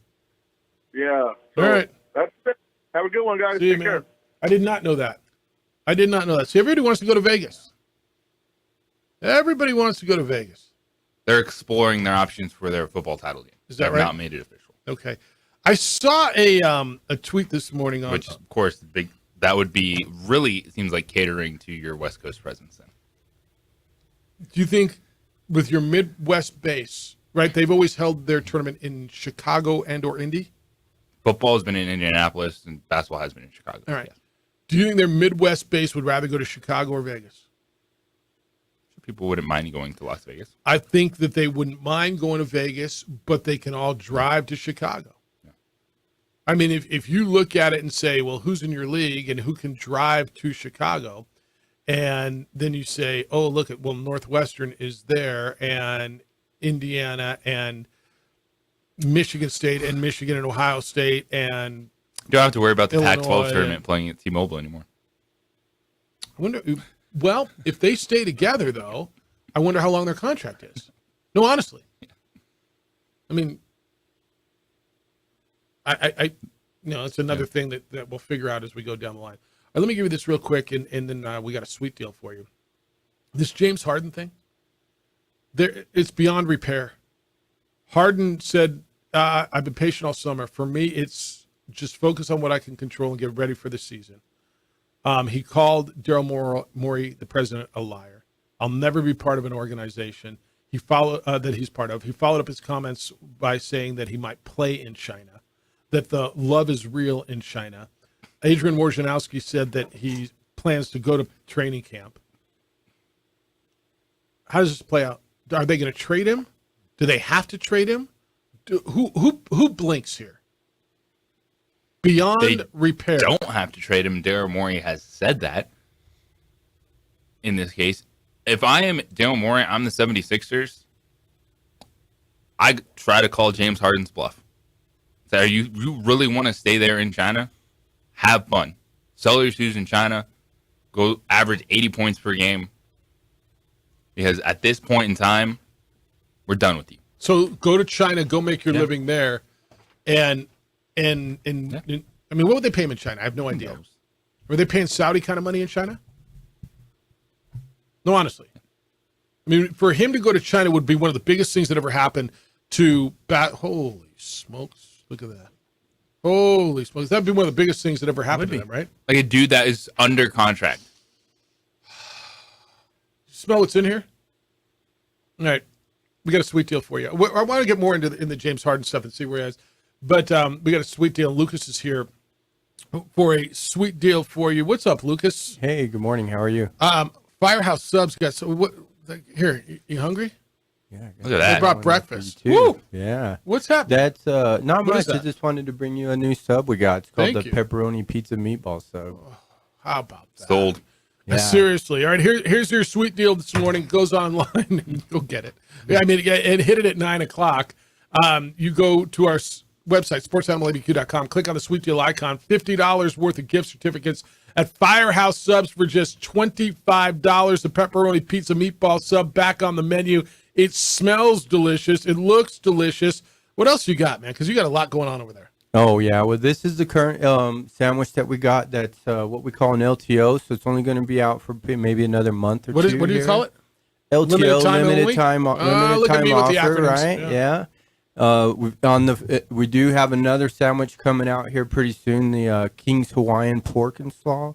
King Hawaiian Pork and Slaw. It's an old sandwich that we had about 10 years ago. That's always been the most popular one. I had customers asking for it all the time. So just wanted to start planting that seed to let everyone know it's coming back. Nice. But this one right now is very successful. It's made on some garlic bread. We throw some premium meatballs on there, extra provolone cheese, pepperoni on the top, and you can see it's a really, really delicious sandwich. It looks great. You can sign up for the Rewards Club. You get a free sub on your birthday. Talk to them in the store and see them for details about that. The newest Firehouse sub is on Paseo del Norte, just to the east of I-25, and you guys do special things all the time. It's not just about eating and taking. You guys are always giving back. Yeah, it's a big part of the brand. We do it through our Public Safety Foundation. A portion of every sandwich goes back to that foundation, buys life-saving equipment to first responders, veterans in our own community. So not only are we going to give you a great sandwich, but we'll give you an opportunity to help support your local first responders. No, it's such a big deal, and thank you for what you do and for caring about them, and it's kind of just putting together the first responders and the Hawaiian sandwich. The thing I know just kind of makes you think of what's going on in Maui, and I know you guys are helping there quite a bit. You can use your favorite delivery app as well and get Firehouse Subs delivered right to your door, and a portion of every purchase at Firehouse Subs helps support the first responders. Check them out online at www.firehousesubs.com. Our sweet deal this morning. Go to our website, sportsanimalabq.com. Click on the sweet deal icon. I would suggest 9 o'clock because I'm going to guess by 9:04, 9:05, they be gone like the sandwich is going to be gone here pretty quick. Lucas, great to see you. Yeah, congratulations on all this. It's good to see you. It's the opening drive on 95.9 FM. And AM 610, the sports animal.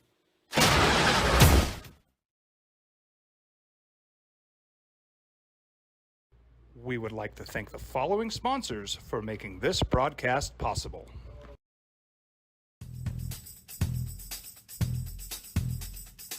International Protective Services is a proud supporter of ProView Sports and New Mexico Youth Athletics. IPS provides residential and commercial security services in the Albuquerque metro area. For more info, please call 505-897-2420 or visit internationalprotectiveservice.com.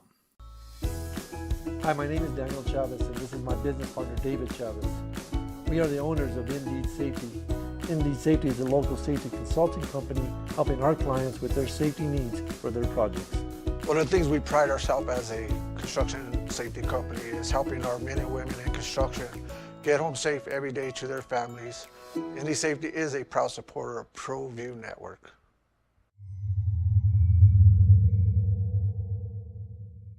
Don't sacrifice quality and flavor when you're in a hurry.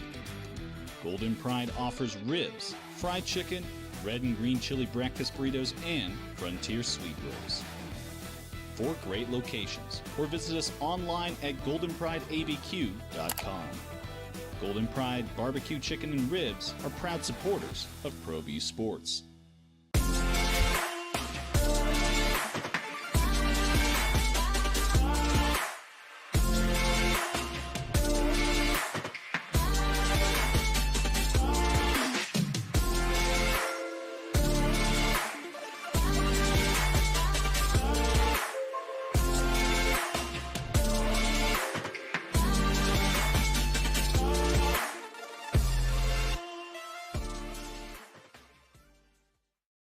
Sometimes it's the small things that make life easier, like never worrying about being declined at an ATM when only cash will do.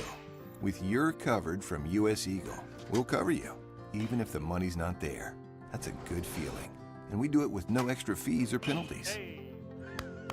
It's called trust, and we think that's important, especially if we're asking you to trust us.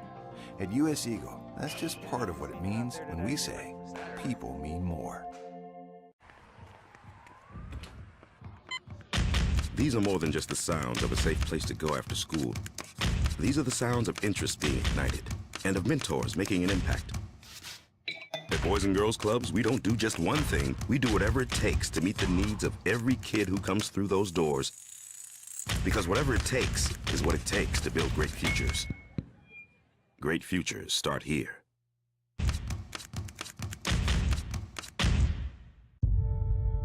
We fight the battles no one hears about. We drop into the middle of firefights to rescue others.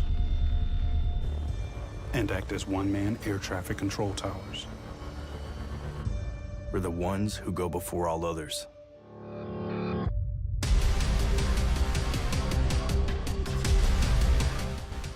U.S. Air Force Special Warfare are proud supporters of ProView Sports.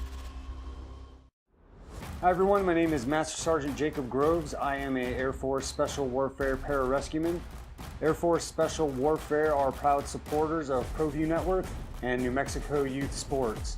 Air Force Special Warfare operators are critical thinkers. They maintain a high level of fitness, they take initiative, and they don't quit. For more information on Air Force Special Warfare, contact me at the number listed below. U.S. Air Force Special Warfare are proud supporters of ProView Sports. As a mom, I try to make the best choices for my family and our health. That's why I choose Western Sky Community Care. It's a Medicaid plan with quality health coverage and special benefits like Boys and Girls Club membership credit, additional dental benefits, and wellness and support programs. I decide which Medicaid plan is right for us. I choose Western Sky Community Care. Learn more about Western Sky Community Care by visiting discoverwesternsky.com today. International Protective Services is a proud supporter of ProView Sports and New Mexico Youth Athletics. IPS provides residential and commercial security services in the Albuquerque metro area. For more info, please call 505-897-2420 or visit internationalprotectiveservice.com.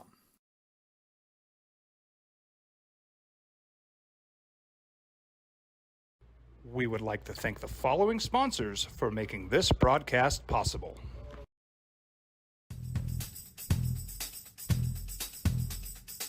International Protective Services is a proud supporter of ProView Sports and New Mexico Youth Athletics. IPS provides residential and commercial security services in the Albuquerque metro area.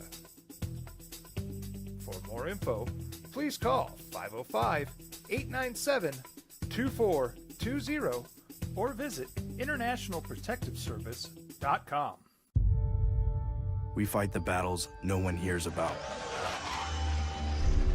We drop into the middle of firefights to rescue others. And act as one-man air traffic control towers. We're the ones who go before all others.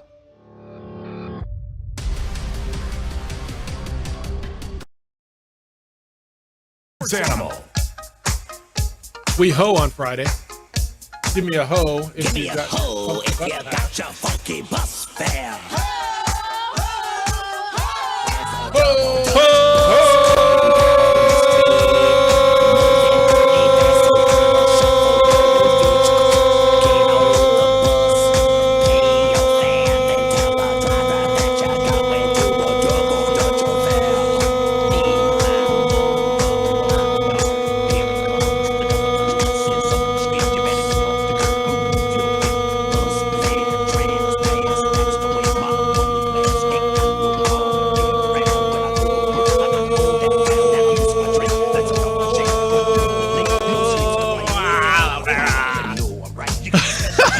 You guys okay over there? Oh, man. My goodness, setting records. Preseason hoe, but we're competing for the backup hoe job. Lightheaded. Eat a firehouse sub, man. Sitting right there with meatballs and pepperoni on it. That sub was fire. Oh, it's already gone? I mean, come on. I had 3 minutes. I had to There make it might work. be another half over there. Why do you think they call it Firehouse? Yeah, no, that was amazing. If you're thinking about getting that sweet deal, log on early because that thing is D-lit. that is right. Yeah, no, it's been really good. I'm not through it. I'm lightheaded though. I was wondering if you guys are gonna be okay. All right, it's your segment, DC.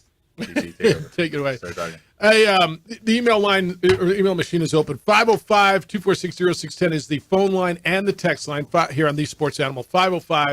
505-246-0610 and emails Jeff at sportsanimalabq.com. JJ at sportsanimalabq.com. I saw a report this morning, and I was on news radio yesterday afternoon from 4:30 to 6. Jeff Apodaca was sitting in for TJ, and Kurt Roth was in. We're talking about NIL and realignment and things like that. And there was a tweet this morning that says it makes sense. We may hear something from the ACC today about accepting Stanford and or Cal and or SMU. And it said the reason those schools are going to get in is because of money, because Stanford's got a huge endowment, because SMU's got a booster base that they can survive for a few years without taking any money from the SEC. I'm sorry, from the ACC. And those schools would find security in a conference, however secure you think the ACC happens to be. Do you buy into that the ACC may decide to go all the way to California? Their furthest school west is Louisville, right? The current makeup of the ACC, we're talking the Atlantic Coast Conference, potentially adding Cal and Stanford, who sit in the Pacific on the Pacific Ocean. But we're talking Boston College and Clemson and Duke and Florida State and Georgia Tech, Louisville, Miami, North Carolina State, Pitt, Syracuse, Virginia Tech, and Wake Forest. You think they decide to go out there and add? SMU wants in. George W. Bush has been campaigning on their behalf. Condoleezza Rice has been campaigning on behalf of Stanford, and I think Cal just drags along because they don't want just one school out there. My gut's starting to tell me I think this may happen. The ACC may add, because I think they think they're going to lose Clemson and Florida State, who've made it very clear they want out. Now, how they're going to get out and that grants of rights and all that, I don't know. But I think they made it very clear. It feels like there's starting to be a little bit of momentum that they just need one more vote, whether it's North Carolina State, to vote to let them in. I believe that will happen. It's just there's so much momentum going that way, especially with the conversation of if those schools come in, it's half shares. They'll take their time, they'll work their way up to whatever the money is. And then still in the ACC, it's not just Clemson and Florida State wanting out, and they're still pushing for a lot of changes because there's a performance-based system in place, and they're looking to further that in terms of money distribution, how it's not necessarily exactly equal across the board. So Clemson and Florida State trying to get more money than everyone else in their own conference. And that's going to be the challenge. I get it. Everyone's going for the money, but there's no end game to this. There's no, hey, this is what college athletics is going to look like. This is what we actually think college athletics should be. It's just no one's thinking about the competition. Everyone's just thinking about facilities and money and more versus, actually what all that stuff leads to, and it's the student athletes. You travel with Lobo women's basketball. You get on a plane and you go to Laramie or San Diego or Logan or wherever Boise. And you said the longest day last year is when you traveled to Tampa. Would you guys fly commercial when you went to Tampa for that tournament last year? Yes, we did. So I'm sure you had a layover somewhere. Okay, it's a long day. Now, I don't know that they're all going to travel charter or not. Is Cal, who's $241 million in debt for the athletic program, going to fly charter to Tampa to play South Florida or to Syracuse or to Pitt? And all those teams coming the other way, right? Boston College's volleyball team to go play Stanford. It's a hell of a travel, man. Are they all traveling charter? I'm going to guess no. And it's so easy when you're on the outside to dismiss that and say, well, you're making that decision to play in the $50 million conference.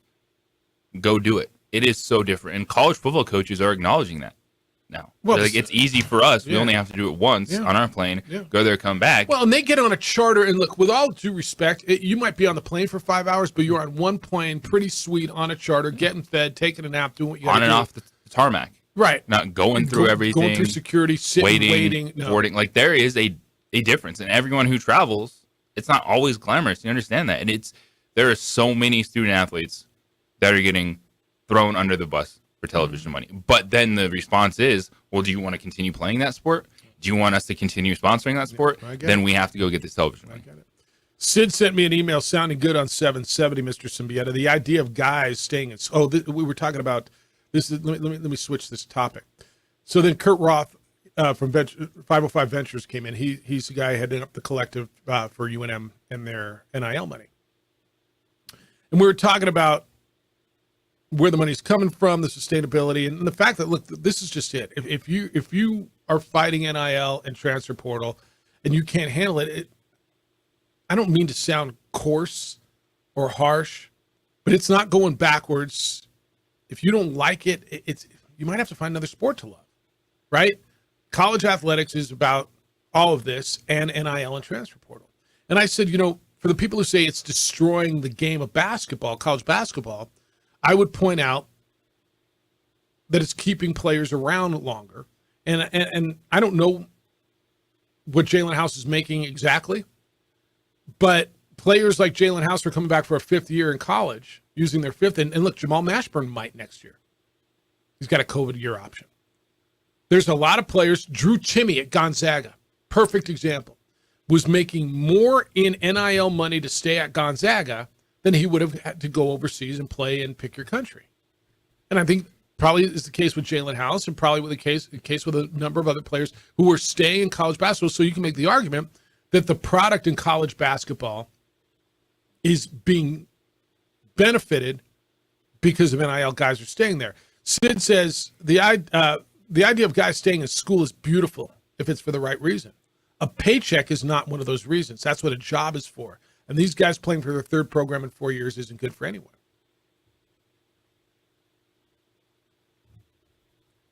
I don't know what to tell you. But it is their job. Because college athletics has changed to that respect. They are getting compensated for their abilities. They're at that university not because they're good at science, not because they're good in math class, because they're good at basketball. And then Jeff Apodaca was in for TJ yesterday. He was saying, that they're making millions more. They're selling out the pit. They're more in ticket revenue. And Mike says Jeff Apodaca is full of bleep. He says total ticket sales for level basketball are going to come in at the usual 3 to 4 million. They don't have it create an additional 8 to 9 million. Yeah, I think his number was probably a bit inflated.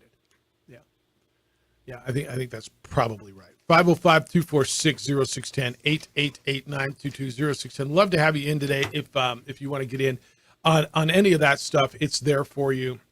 Nick Nee's going to join us coming up at 9 o'clock. Get you a golf tip, talk about what's going on. A really great story in PGA. A guy who couldn't make a putt, was at the bottom of the world in putting about 4 months ago. Has now won back-to-back tournaments and is in the FedEx playoff. And then coming up at 9:30, really, really excited about talking to Diego Pavia, the quarterback in New Mexico State, former Volcano Vista High School quarterback, overlooked out of high school, went to JUCO, won a national championship at New Mexico Military. He is the MVP of the Quick Lane Bowl. Can't wait to hear what he says, why this year's team is better than that team that won a bowl game last year with the infusion of talent, and just the difference in his confidence level from where he was a year ago fighting for a job and hoping to play to now receiving a vote in the Heisman Trophy balloting. Diego Pavia is going to be with us at 9:30.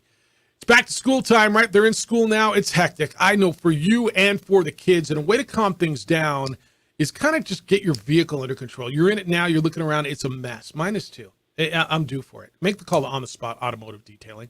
On the Spot Automotive Detailing is one of my favorite things. When they come to me and detail my vehicle, and yeah, they come to me, and they'll come to you wherever. It's not just because it's me.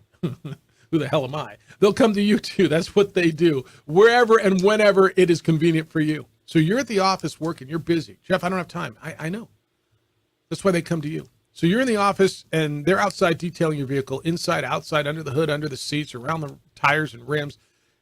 They call you, they text you, you go outside. Everybody's standing around looking at it. How can I get that? Because it looks beautiful. Your car will look, feel, smell like the day you took it off the lot. Remember how fun it was to drive? That's what you can have by getting a hold of On the Spot Automotive Detailing. They also offer a 10% discount to our military and to teachers. Learn more. Schedule at otsdetailing.com. That's otsdetailing.com. This report is sponsored by Taco Bell. In the morning. We would like to thank the following sponsors for making this broadcast possible.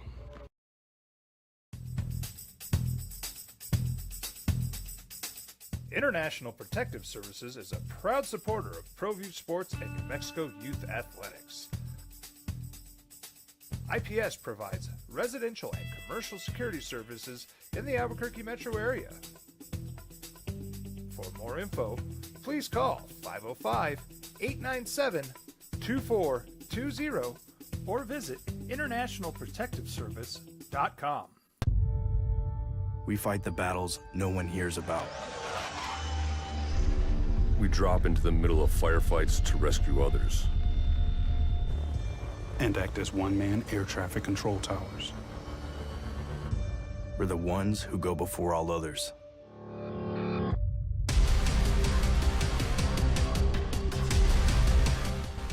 U.S. Air Force Special Warfare are proud supporters of ProView Sports.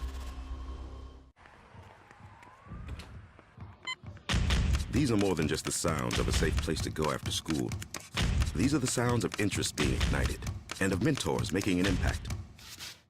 At Boys and Girls Clubs, we don't do just one thing. We do whatever it takes to meet the needs of every kid who comes through those doors. Because whatever it takes is what it takes to build great futures. Great futures start here.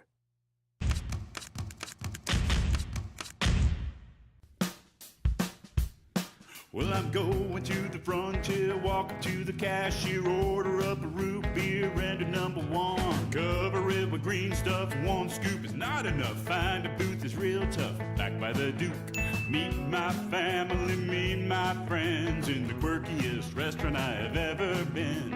All of Albuquerque's favorite spot, it's the Frontier Restaurant. The Frontier Restaurant is a proud supporter of ProView Networks.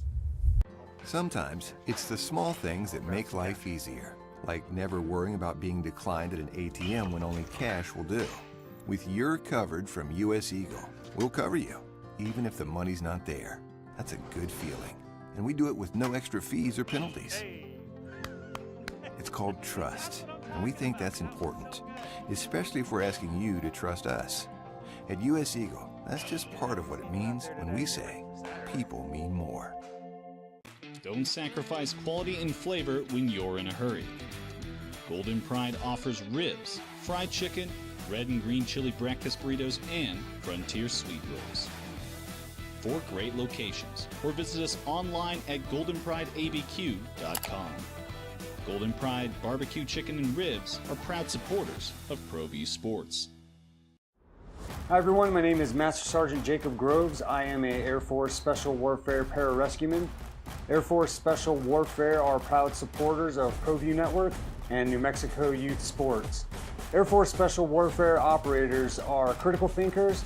They maintain a high level of fitness, they take initiative, and they don't quit. For more information on Air Force Special Warfare, contact me at the number listed below. U.S. Air Force Special Warfare are proud supporters of ProView Sports.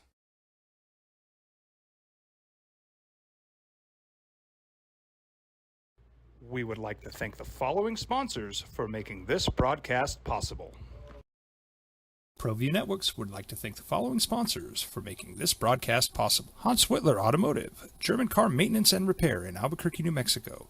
Call 505-294-7684 or visit hanswhitlerauto.com.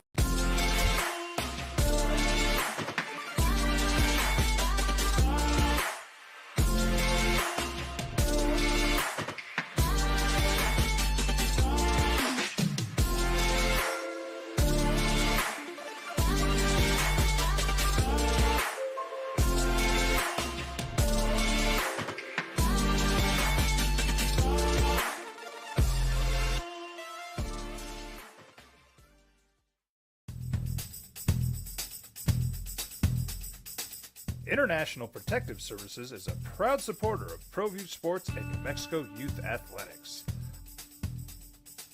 IPS provides residential and commercial security services in the Albuquerque metro area.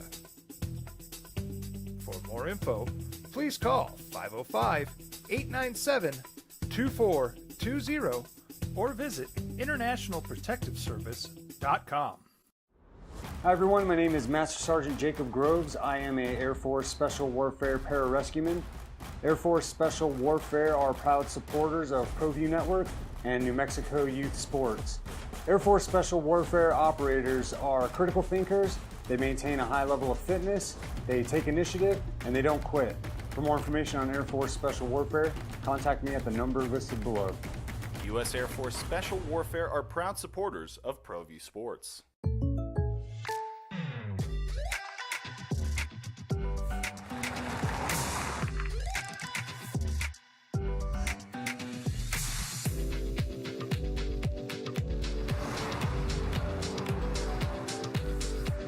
For your surprisingly great rates, contact your local State Farm agent today. If you want the real deal, call State Farm agent Marty Size in Albuquerque today. Like a good neighbor, State Farm is there.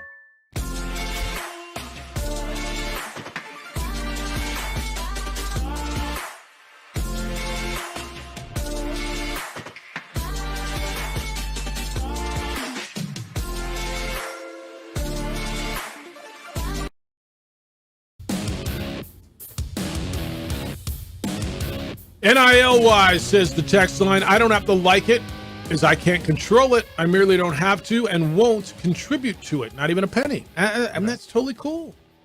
That's totally cool. Nobody's demanding you do. All I'm saying is, you're right, you don't have to like it. You don't have to contribute to it. But if you are going to continue to be a fan of college athletics, I think, and again, I hate telling you what you have to do, but the preface on it is if you're going to continue to be a fan of it, I just think you have to accept that's part of the way it is, right? How can you continue to be a fan of college athletics and not accept, well, there's a transfer portal and there's NIL?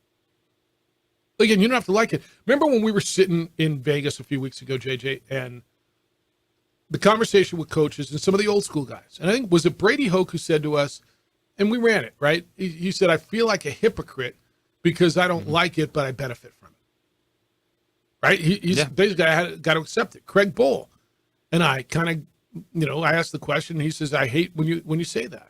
When I said, I know you don't like it, but you've got to, what I say, you got to play the game. He says, no, I don't think you do. And then he kind of said an answer where kind of got to play the game.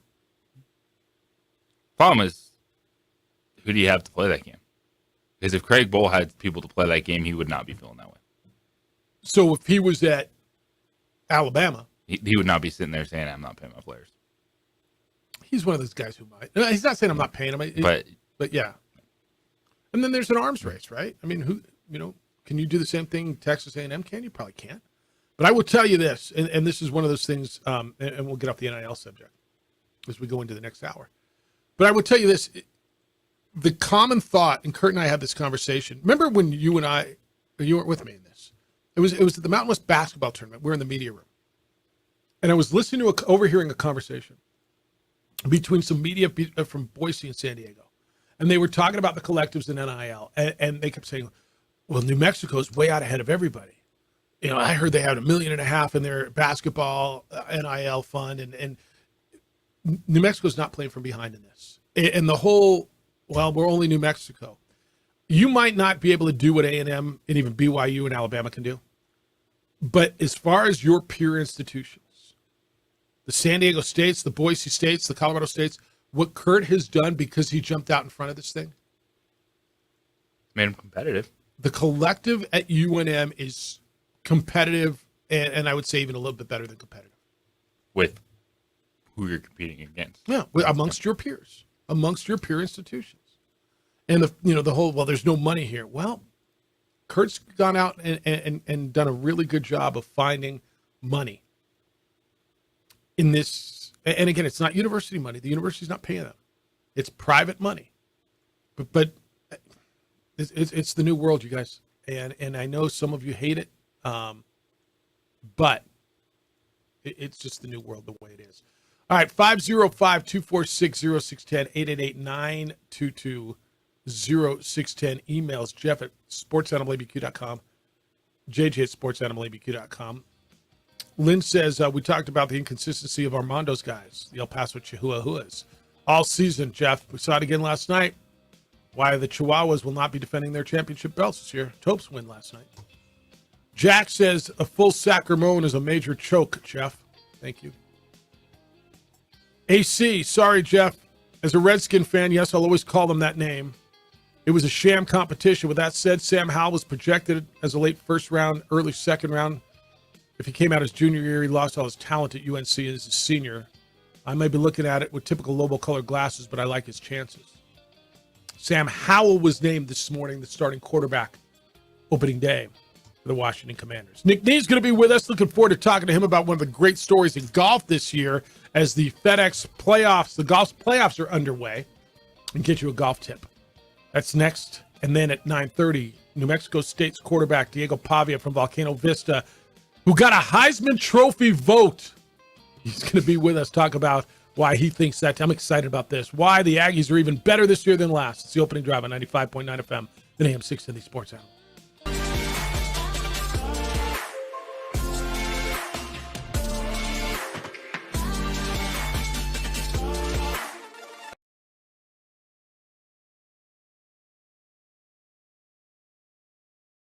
We would like to thank the following sponsors for making this broadcast possible.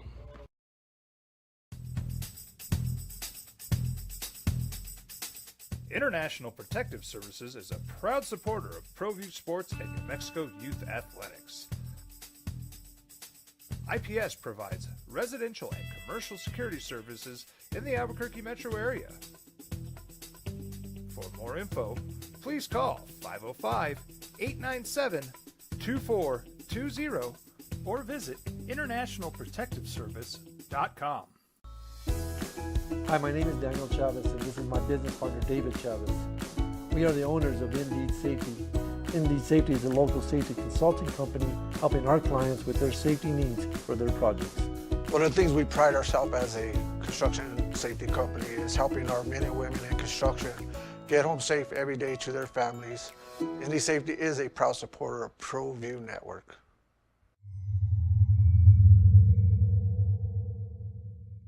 Don't sacrifice quality and flavor when you're in a hurry. Golden Pride offers ribs, fried chicken, red and green chili breakfast burritos, and Frontier sweet rolls.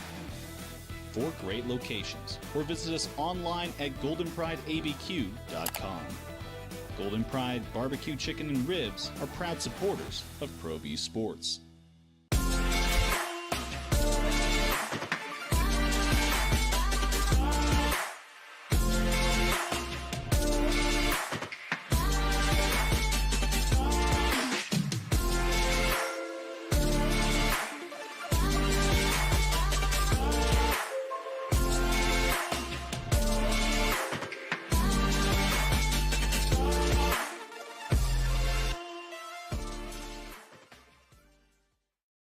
Sometimes it's the small things that make life easier, like never worrying about being declined at an ATM when only cash will do. With You're Covered from US Eagle, we'll cover you, even if the money's not there. That's a good feeling, and we do it with no extra fees or penalties. It's called trust, and we think that's important, especially if we're asking you to trust us. At US Eagle, that's just part of what it means when we say people mean more. These are more than just the sounds of a safe place to go after school. These are the sounds of interest being ignited and of mentors making an impact. At Boys and Girls Clubs, we don't do just one thing. We do whatever it takes to meet the needs of every kid who comes through those doors. Because whatever it takes is what it takes to build great futures. Great futures start here.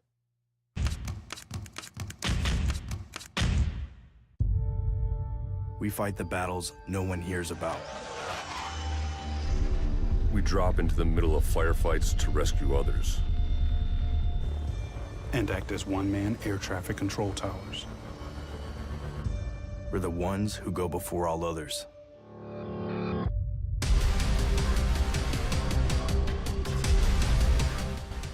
U.S. Air Force Special Warfare are proud supporters of ProView Sports.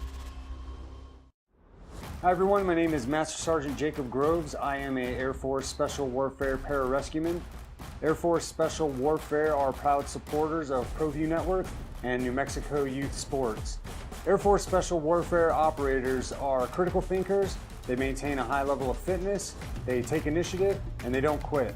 For more information on Air Force Special Warfare, contact me at the number listed below. U.S. Air Force Special Warfare are proud supporters of ProView Sports. As a For 5 years running, it's the OD in the AM with 3-time New Mexico Sportscaster of the Year, Jeff Symbieta, and JJ Buck. Playoffs? That's right. FedEx playoffs. They cut the field each week down to 50 in the PGA FedEx playoffs. BMW Championship is at Olympia Fields Country Club in Illinois. Second round today, Rory McIlroy, Brian Harman, and Chris Kirk are your leaders at -5. You got a group at -4, including Cameron Young and Scotty Scheffler and Ricky Fowler. Sahith Theegala is there as we go, and it's fun. And golf has been fun. The Lucas Glover story has been really fun to watch. A guy who was like almost last in the field in putting, changed putting styles, It is 1-2 in a row. He couldn't miss a putt last week. Let's talk golf, get you a golf tip. This segment is brought to you by the Sandia Golf Club. He is the director of golf out at the Sandia Golf Club. Nick Nee joins us. Good day, sir. How you living? We're living well, man. Happy Friday. Happy Friday to you as well. Hey, I know unless you have DirecTV, you were able to watch the tournament last week. And what Lucas Glover did last week was pretty amazing. I love the story of a guy who was done. Like he mid-40s, he's done. You're never going to hear from him again. He couldn't putt, and he changed his putting style. The way he won last week was pretty amazing. Yeah, I couldn't agree more, and I think you hit it. You were right on the head. He couldn't miss, and when you get confidence on the putting green, there's nothing better. There's no better feeling in golf. I love the comeback stories. With Lucas Glover, you got Ricky Fowler that's on a comeback story the last couple of years. It just shows that if you keep working in this game of golf, although you might not win, there's progression to be had, and it's exciting, to see that. I think it's great for the game of golf to see that as well. It shows that, for us that are struggling, maybe it's just a bump in the road, and we're just one little tweak away from playing a little bit better golf. So he went to the long putter, right, where he's got, left hand above, hands split. The putter's about, nose, chin high, nose high. And I've tried one of those, and it seems so foreign because I putted the same way forever. What's the advantage of that? How tough is it if you've putted with a regular traditional putter, whether you've gone cross grip, left hand low, whatever claw grip, to go to something like that? It feels insanely drastic. Absolutely, and we say all the time, to people we coach here, more times than not in this game, what feels wrong is probably going to be what's right. Because what we're doing that feels comfortable, obviously, isn't producing what we need. Yeah.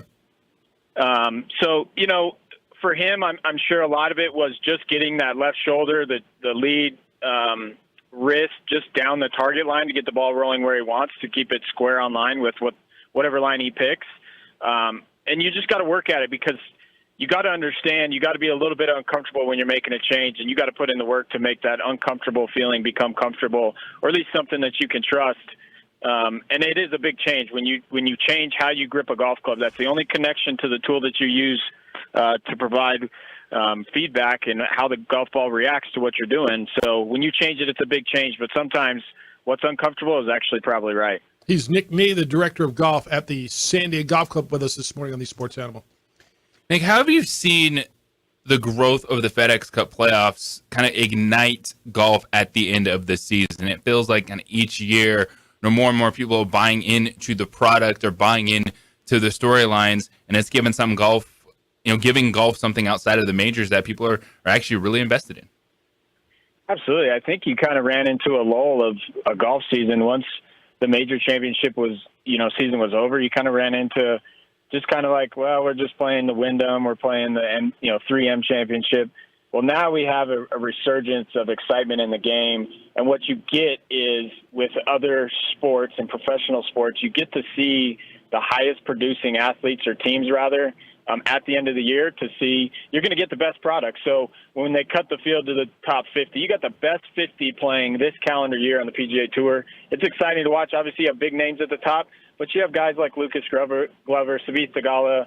He is a player. He hasn't really won super recently, but you get the players that are playing the best for that calendar year, and it's exciting for the game of golf. It creates a lot of buzz in a normal time of year when you're kind of on a lull. So very excited for our industry that we can have this to tap into, at the local level. Usually about now, you got to really define front runner or front runners, just two of them, for player of the year. I don't know who I think player of the year is on the PGA Tour this year. I don't think so either. I think you got a lot of parity at professional golf. It's going to be hard, and I think you got 15 guys that are deserving to be player of the year. And especially, as you go into now a Ryder Cup selection with the captain's picks coming, it's going to be hard for Zach Johnson. I feel for him, because that's a tough position to be in, to just pick 4 for the U.S. team. And then for player of the year, obviously, again, you got 15 guys that are probably well deserving of the award this year. Did we have the conversation? I'm just trying to remember when the Phil book came out. Did we ask you about that last week, about your thoughts on the reported amount of money that he gambled, and then his response to that? We did. It was, I don't think we quite got his response yet when we spoke last week. But, again, it's just interesting.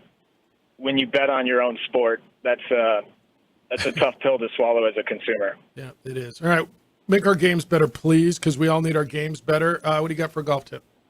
Yeah, I love this one. It's my favorite drill. I use it routinely as I get ready for events. It's a really drill to take away that over-the-top swing. So what you're going to do is getting your kind of normal setup. You're going to get an alignment rod, stick your right hand out, to be hip high, directly kind of 90 degrees from your hip. You're going to stick that rod at a 45-degree angle into the ground. And what you're going to do, you can use it off of a tee. You don't need to hit a golf ball unless you feel ultimately comfortable with it. What it's going to do is allow you to keep that club very shallow and get you from an inside to out swing and take away that outside to in where you get that big cut slice spin left to right for a right-handed player, left to right for a left-handed player. But keep it under that. Work with it just a tee, just to feel the path of how that club needs to come down through the gate and through the impact zone. I actually use it with 2 tees when I do it. I put one that where the golf ball is going to be, and I set up 2, and then I really focused on squaring the club up with the tee about 6 feet in front of me. And as I come down underneath the rod, I try and square the club up over the tee I'm going to hit that ultimately is the golf ball, and square it up to the tee that's 6 feet in front of me. And what you'll see more powerful shots. You'll be able to control the trajectory and the shape a little bit better once you get a good feel for it, but it's going to take away that massive slice spin where you're over the top swinging outside to in. Which I've got, I think, for the last 30 years. I've had that. I need to come see you on that drill. It's really, really good. If you're looking for instruction or you're just looking to get out and play around, San Diego Golf Club is your spot, and I know you got a lot going on out there. We do. We just got through our fall aerification. We just did a small needle tine and top dress, but the golf course is rebounding tremendously, especially with some of the temperatures. We were able to get a little bit of rain last night. So golf course is in really good shape. The putting surfaces are rebounding nicely. Stop by the grill when you're done. We got a signature dessert that we're running our special. That will be our signature dessert as we move into our fall and winter menu. It's a wonderful melt-in-your-mouth brownie with some ice cream, caramel, and chocolate sauce drizzled on top. It's fantastic. Give it a shot. Give us some feedback. And then our holiday menu is out. So if you're thinking about any business holiday outings at the event center, please contact our event staff, our director of catering, Ashley Conway. They worked really hard to provide the best expansive menu for our holiday season. So come see us as we prepare for that season that's right around the corner. And you got a beautiful event center with a great view of the golf course and the mountains. And a shout out to your guy, Ernie, out there, who does all your food and your catering. Did I see you got a hole-in-one on number 3? Yeah, he now goes by Mr. Ace around the property. He's the latest staff member to have a hole-in-one, so he is the ace in our staff right now. But he did have a hole-in-one, number 3. He's out with his wife in the Snells. Couldn't happen to a better guy. He's played a lot of golf. He loves it. He's excited, so it was cool to give him some love, and he's the talk of the property right now, which is great. So good. All right, enjoy the weekend. We'll catch up with you next week. Always appreciate it. SanDiegoGolf.com is there for everything you need, and Nick, appreciate it. Likewise, y'all have a great weekend. Be well. Nick Nee, the director of golf at the San Diego Golf Club. That segment is brought to you by the San Diego Golf Club. So, number 3, I needed his help to make par there when we were out there. Should have aced it. I know, I should have aced it. I mean, I made par. 2 putt from the other side of that gigantic Jimmy Hoffa hump right in the middle of number 3. Ernie didn't need 2 putts. Ace. Mr. Ace. You ever had one? No, I've been close, but I have not. I've been close too. I've never had one. We had this conversation. So what's your handicap?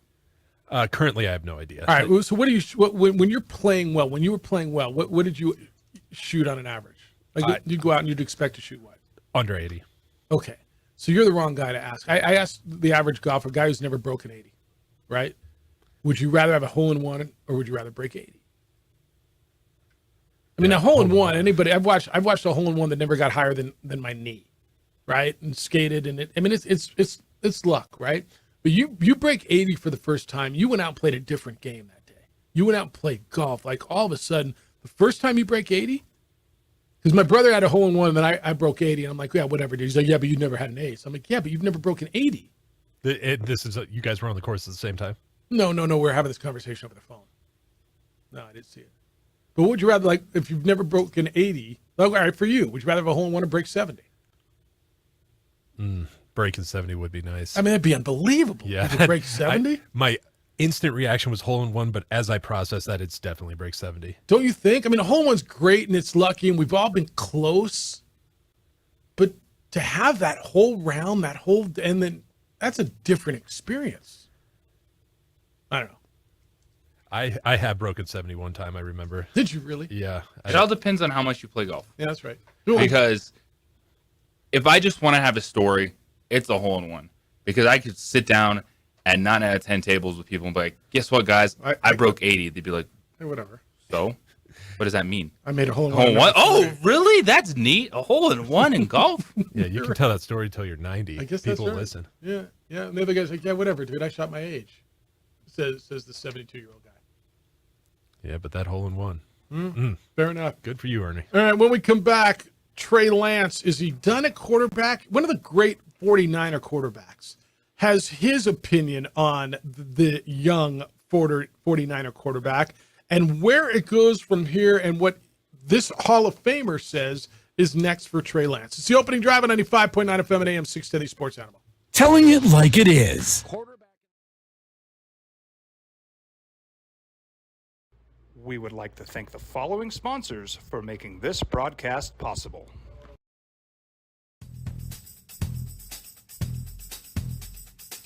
International Protective Services is a proud supporter of ProView Sports and New Mexico Youth Athletics. IPS provides residential and commercial security services in the Albuquerque metro area. For more info, please call 505-897-2420 or visit internationalprotectiveservice.com. Hi, my name is Daniel Chavez, and this is my business partner, David Chavez. We are the owners of Indeed Safety. Indeed Safety is a local safety consulting company helping our clients with their safety needs for their projects. One of the things we pride ourselves as a construction safety company is helping our men and women in construction get home safe every day to their families. Indeed Safety is a proud supporter of ProView Network.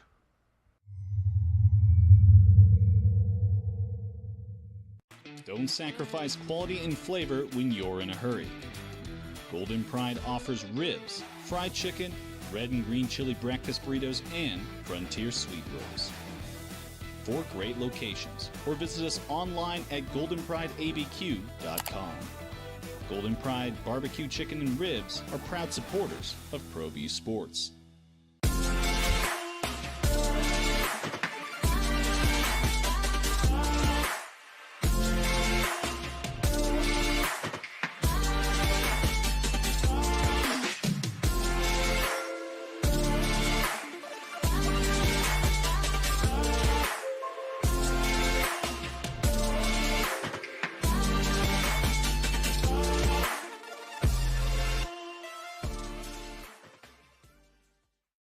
Sometimes it's the small things that make life easier, like never worrying about being declined at an ATM when only cash will do.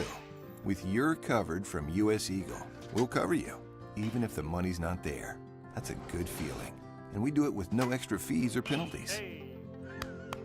It's called trust, and we think that's important, especially if we're asking you to trust us. At US Eagle, that's just part of what it means when we say people mean more. These are more than just the sounds of a safe place to go after school. These are the sounds of interest being ignited and of mentors making an impact. At Boys and Girls Clubs, we don't do just one thing. We do whatever it takes to meet the needs of every kid who comes through those doors. Because whatever it takes is what it takes to build great futures. Great futures start here.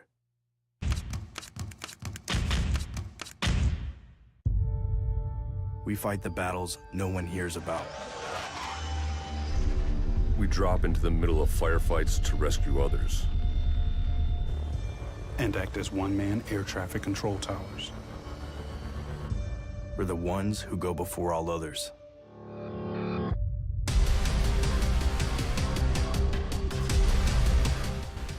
U.S. Air Force Special Warfare are proud supporters of ProView Sports. Hi everyone, my name is Master Sergeant Jacob Groves. I am a Air Force Special Warfare pararescueman. Air Force Special Warfare are proud supporters of ProView Network and New Mexico Youth Sports. Air Force Special Warfare operators are critical thinkers. They maintain a high level of fitness, they take initiative, and they don't quit. For more information on Air Force Special Warfare, contact me at the number listed below.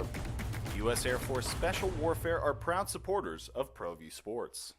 As a mom, I try to make the best choices for my family and our health. That's why I choose Western Sky Community Care. It's a Medicaid plan with quality health coverage and special benefits like Boys and Girls Club membership credit, additional dental benefits, and wellness and support programs. I decide which Medicaid plan is right for us. I choose Western Sky Community Care. Learn more about Western Sky Community Care by visiting discoverwesternsky.com today. In the National Football League, at least at the top.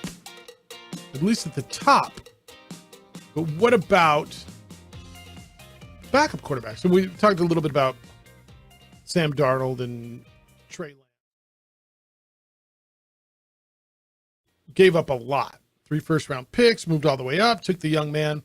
He's been hurt. He's not been good. You saw him in week 1 of the preseason. It looked like it was way too fast for him. Steve Young is a former Niner, won a Super Bowl with the Niners, Hall of Famer. He's talking about Trey Lance. He was on KNBR in San Francisco. Quote, I think what's happened is he's now squeezed, where every throw is a referendum on whether he's any good or not because he doesn't have a lot of college or even pro money in the bank. Not literal money, but just the ability to kind of go out and play and show people what he can do. And so there's all this expectation and aspiration and fear and anxiety, end quote. So he's saying, when he says money, he's talking about credibility. He's talking about banked up cred. And I don't think he's wrong. I think every throw, every time, every sack, well, he got sacked, he held the ball too long. Oh, he missed that receiver. And yeah, because there isn't a lot to go on. And there isn't a lot of good to look back on. Right? And so everything is over scrutinized because the sample size is very small. It's not even like Jordan Love, right? I mean, the only Jordan Love, you've got college tape where, wow, he was really good in college. Yeah, but he was at Utah State. And I don't think an SEC fan knows the difference between Utah State and North Dakota State, to be honest with you. Do you? No. But for some reason, Jordan Love isn't scrutinized. And maybe because he had a good preseason outing. I don't know. I mean, why is Jordan Love not as scrutinized as Trey Lance?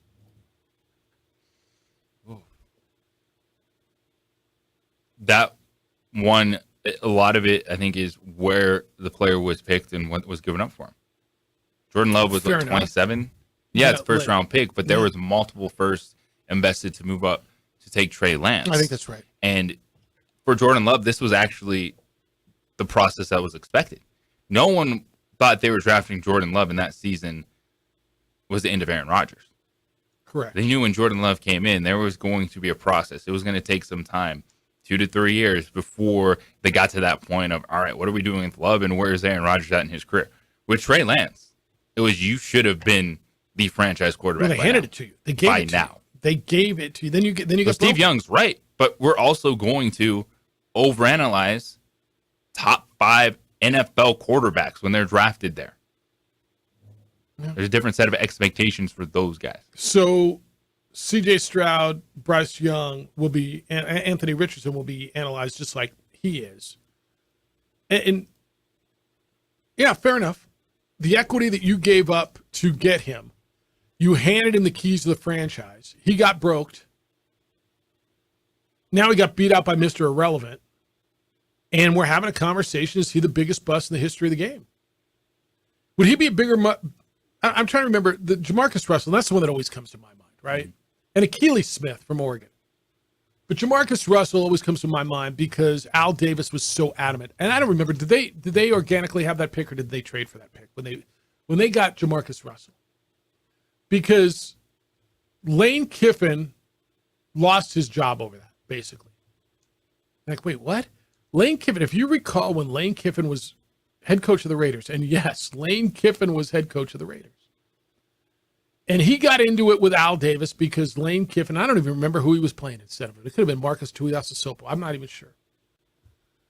But Al Davis had that quote, Jamarcus Russell is a great player. Deal with it. And Lane Kiffin's like, he's not. And we can't win with him. And Lane Kiffin got fired. Lane Kiffin has had a pretty good career ever since. He keeps failing upwards. He keeps finding himself in pretty good spots. But I mean, sometimes they're just, you got to eat it. But it's hard when you invest that much capital. When you invest that much to get a guy at that position at that point in the draft, it's hard to give up. It's like when you asked the question yesterday in the red zone. What are the chances Dorian Thompson-Robinson is the starting quarterback for the Browns? It's 0 unless Deshaun Watson gets hurt, because what they invested, they're getting the guy $250 million guaranteed. They're not giving up on that dude. Don't you think I'm wrong? Right with this? I mean, tell me, I'm listening if I'm wrong. But the more you invest, the less you are apt to walk away from it. But this is one that is really fascinating how it plays out, because people want to have these hot Trey Lance takes, and this is one of the biggest failures ever, and the 49ers should feel bad about this. But usually teams are not still good when they miss like that, and you can compare it to Marcus Russell, but they were losing games. That was a bad franchise, and so this is one where if I'm San Francisco, I'm like, okay, man, we missed, but it hasn't killed us because we still drafted very well. Move on. Yeah, so to me, it's not like you can say it's the biggest miss ever, and if you're the 49ers, they're the one team that can go, okay, we're able to make that mistake. We got Brock Purdy. Yeah. Terry, good morning. You're on the Sports Animal. Hi, Terry. Good Friday from the home of the 2 for $20 and the late night appetizers. Thoughts and hugs to Austin, Addie, and now Jack and all other family members. Hope you guys have a wonderful weekend. So we have, what was it? I was wondering when you guys brought up the Rays earlier in the week, and was thinking maybe they're going to have Chris Hansen throw out the first pitch. But I digress. The Lions, I think the Lions are at the bottom of the heap of franchises. When you have two Hall of Famers or potential Hall of Famers great at their positions retire in their prime, just saying our franchise sucks so much, we're just calling it a day. It's just something from there.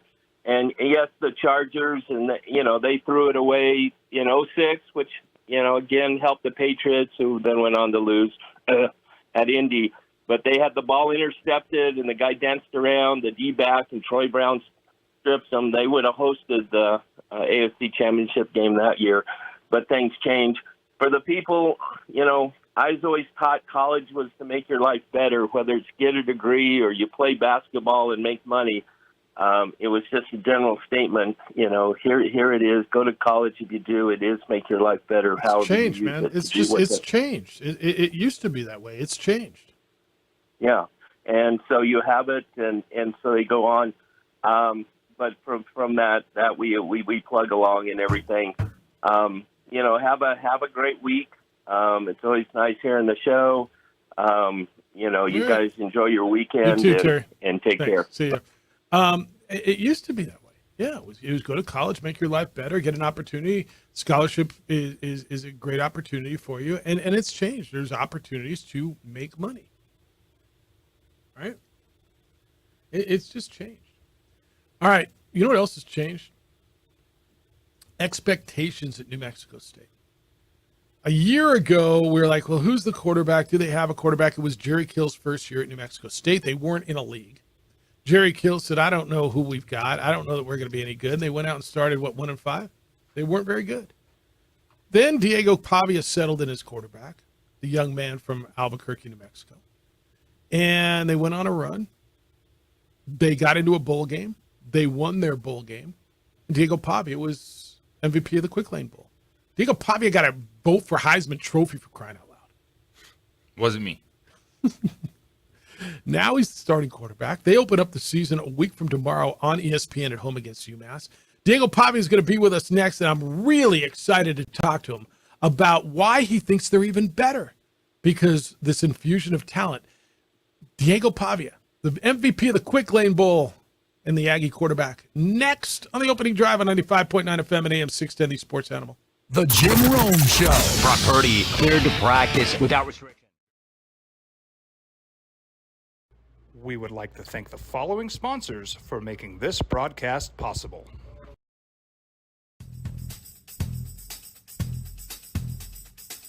International Protective Services is a proud supporter of ProView Sports and New Mexico Youth Athletics. IPS provides residential and commercial security services in the Albuquerque metro area. For more info, please call 505-897-2420 or visit internationalprotectiveservice.com. We fight the battles no one hears about. We drop into the middle of firefights to rescue others. And act as one-man air traffic control towers. We're the ones who go before all others.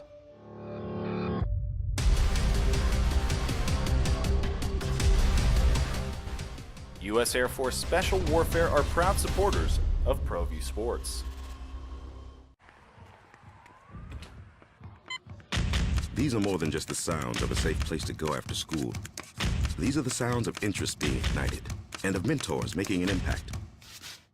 At Boys and Girls Clubs, we don't do just one thing. We do whatever it takes to meet the needs of every kid who comes through those doors. Because whatever it takes is what it takes to build great futures. Great futures start here.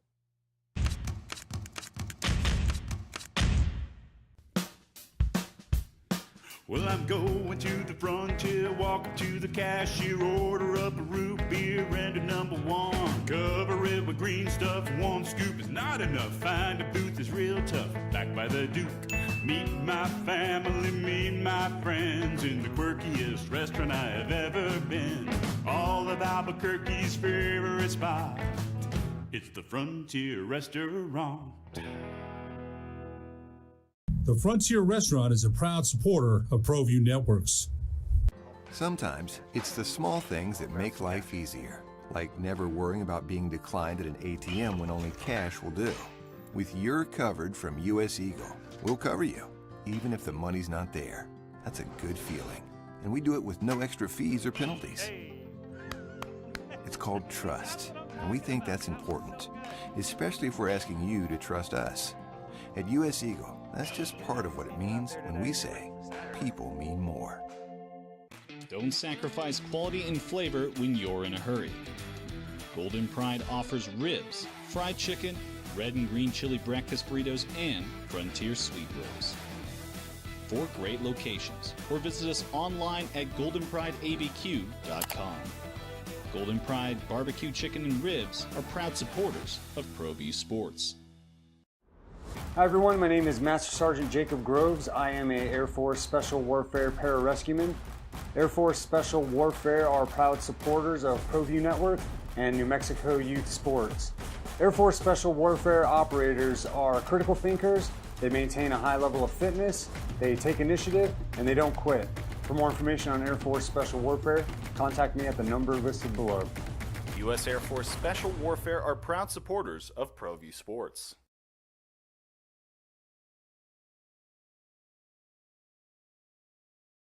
We would like to thank the following sponsors for making this broadcast possible. College football seasons open up. It'll be down. The eyes of the nation will be on Las Cruces, New Mexico. Aggies open up at home against UMass on ESPN. I saw a great tweet the other day that Aggies and UMass will be on ESPN. USC, 6th in the nation with Heisman Trophy winning quarterback Caleb Williams, will open up against San Jose State on the Pac-12 network. So hundreds of thousands of people more will watch New Mexico State, UMass, than will watch USC. And I think the Aggies have earned this spot on ESPN and earned the notoriety they're getting. It's the opening drive, Jeff Symbieta and J.J. Buck. The Aggies quarterback is Diego Pavia, a guy who a year ago was trying to figure out where he belongs on that roster, fighting for a spot, took over the starting quarterback spot midseason. Aggies went on a run. They win the Quick Lane Bowl. He, amongst many other accolades, is the MVP of the Quick Lane Bowl. From Albuquerque, New Mexico, and Volcano Vista High School, Diego Pavia joins us this morning on The Sports Animal. Good morning, Diego. How you living? Good morning. How you guys doing? Yeah, we're doing really well. What a difference a year makes, huh? I remember we talked to you about this time a year ago, and you probably didn't know what you were getting yourself into. How is it different a week before the season now as opposed to a year ago where you were? No, it's a different animal this year for sure. Just because we got different people, different cats that could do different things, and we're so I would say stacked at every position. So it's going to be a fun year for sure. It's crazy what winning will do for confidence, what it'll do for just excitement around a program. And I've heard Coach Kill talk about it. I've talked to a number of your coaches down there. They feel the difference in talent from that 7-6 team last year to now is exponential. Can you talk a little bit about the additions and why you feel the talent is so much better this year? Yeah. We got a lot of talent that came in and transferred in, and then a few rookies like Vestal and people like that who came in and just surprised everyone as a freshman. But the transfers really are just like, we got some dogs on this team, especially on defense, and up front offense is kind of the same. We just improved so much that we look a whole lot different. And when you look a whole lot different, you can run different things, mix it up, and then get the defense confused with some misdirection, and stuff will pop. He's New Mexico State quarterback Diego Pavia with us on the Sports Animal. Diego, how much different as a quarterback are you now after what you went through last year? You won a national championship in junior college at Nittany. You came in as a winner. Now you've won a bowl game. How much different are you now than you were 365 days ago as a quarterback? No, I just feel like I got another experience under my belt, and I'm not really different. I just put the pieces to the puzzle together, and that it just all started clicking after game 5. Just the speed was hard to adjust to, and once I got adjusted, I knew I could do it. I've always had dreams of it. God put me in the situation, and He doesn't let me. He doesn't let anyone have dreams if you can't achieve it. So He let me have these dreams, and I just got to go prove myself. Now, Diego, you talk about that adjustment. So what was it for the team as well? You guys start 1-5, but then it was that rivalry game. You're able to beat New Mexico and then finish the season the way you did. Was there a moment you guys can kind of pinpoint where that light went on for this team? Yeah, I wasn't able to play against New Mexico, and I wouldn't say that was our turning point. But I say it was pregame against Liberty. We were just having fun. Coaches were kind of nervous because we were having too much fun, and they're like, "What's wrong with this team?" Like we're I don't know, we were probably like 4-6. And they're like, "What's wrong with this team? Like we're losing, and we have a losing record, but they're having fun." And after that, it was just like, we're gonna approach the game like this every single time. So we just started, playing our music and not taking shit from nobody, really. Let me hit that. I got that. Careful on the language, please. Oh, sorry. No, it's good. Diego Pavia is with us on the Sports Animal. I got you, DC, on the button. And Diego, for you, just that mindset, when you have success, when you achieve something as being a Division I quarterback, being a winner that you are, how do you keep that edge? How do you keep saying, all right, this is what got me here, and I'm not going to lose this passion? I feel like hard work for sure is my go-to, just because I learned it from wrestling. Just if you put on hard work, shoot, anything is possible.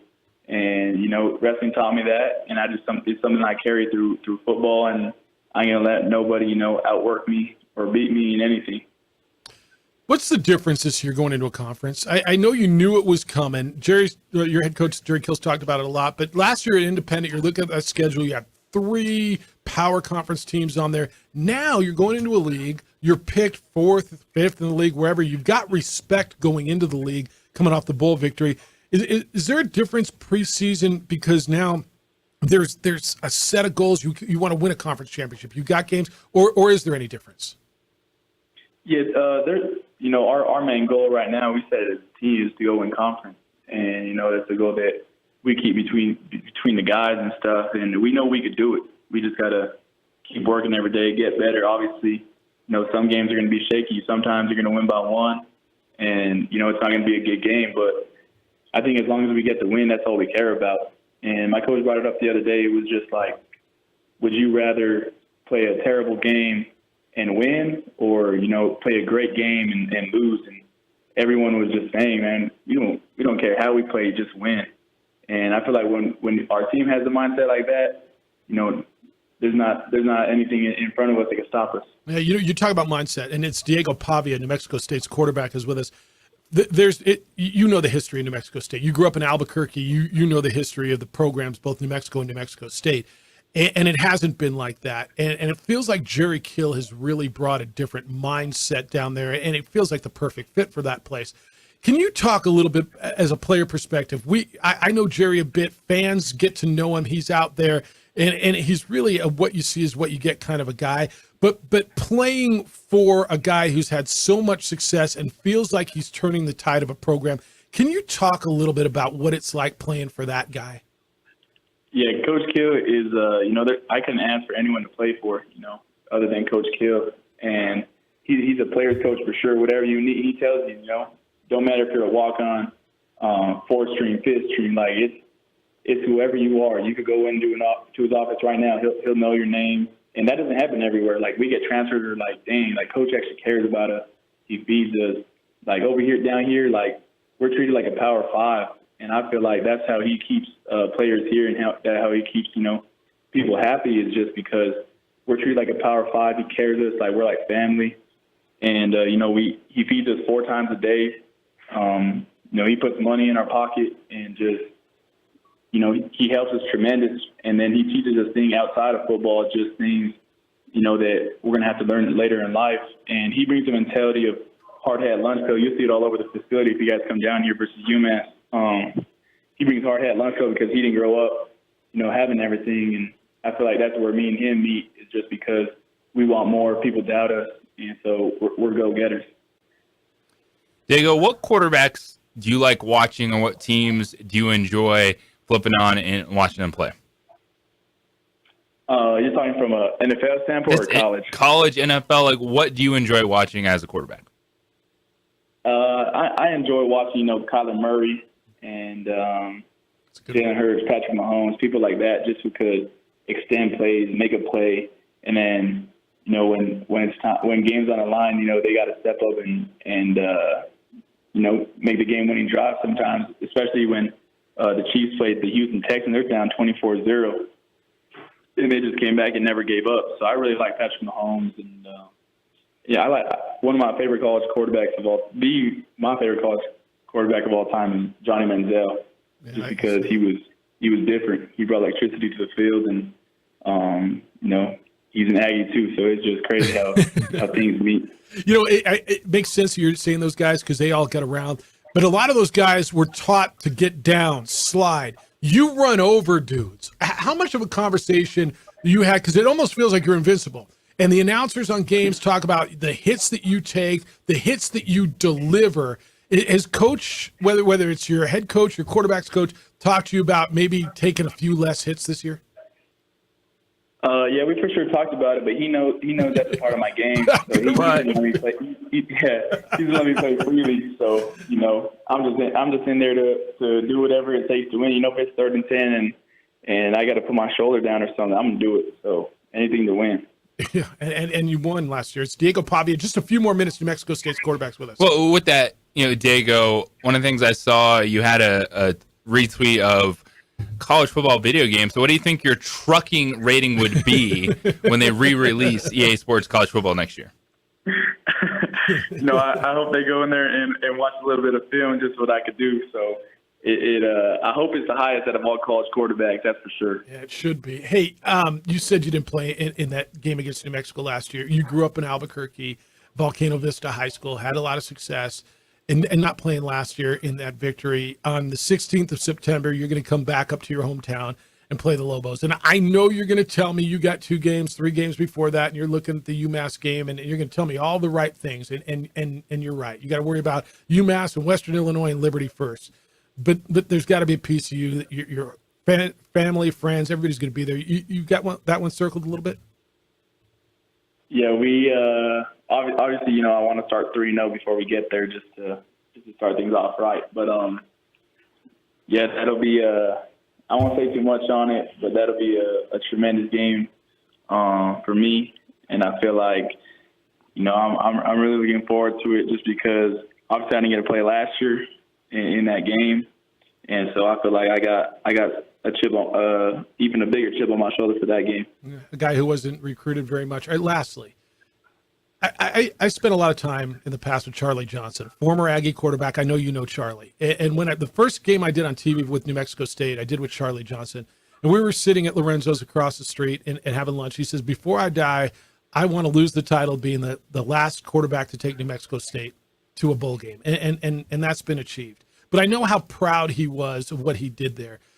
How important is it to you to be part of a group that feels like it's turning things around? If you leave there and have turned around the perception of New Mexico State football, what would that mean to you? You know, it would mean the world to me. Obviously, a lot of us want to go play at the NFL level, but, you know, it starts here. We got to put good film up, and as long as we, you know, my coach says ain't nobody going to come unless you win. Like, ain't nobody going to watch you unless you win. So that's our goal, and, I mean, we got some goals in mind, you know, to win conference, and I feel like if we do that, it'll put us even more on the map, and then just going from there, we just focus on every single game. You know, you guys know how it is. We got to win, and winning brings money here. You know, winning brings happiness. You know, winning is everything for me. Go out and get one on Saturday next week. You're 8 days away from the opener on ESPN, and a lot of people will be watching. Really appreciate the conversation, man. I know we'll catch up during the season. Have a great year. Be healthy, and thanks for the time, Diego.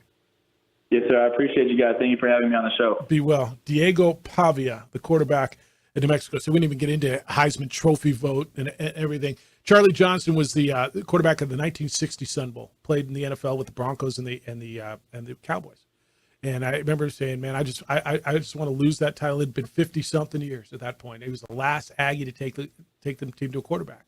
And they did get to that Arizona Bowl, and now what he's doing. But I think, did you guys feel like there's a momentum that they're just turning around the perception down there a little bit with Jerry Kill and what Diego did, and literally in one half of a season? Absolutely. And it was Gavin Frakes that played the UNM game, but that win started the streak of them getting back on track.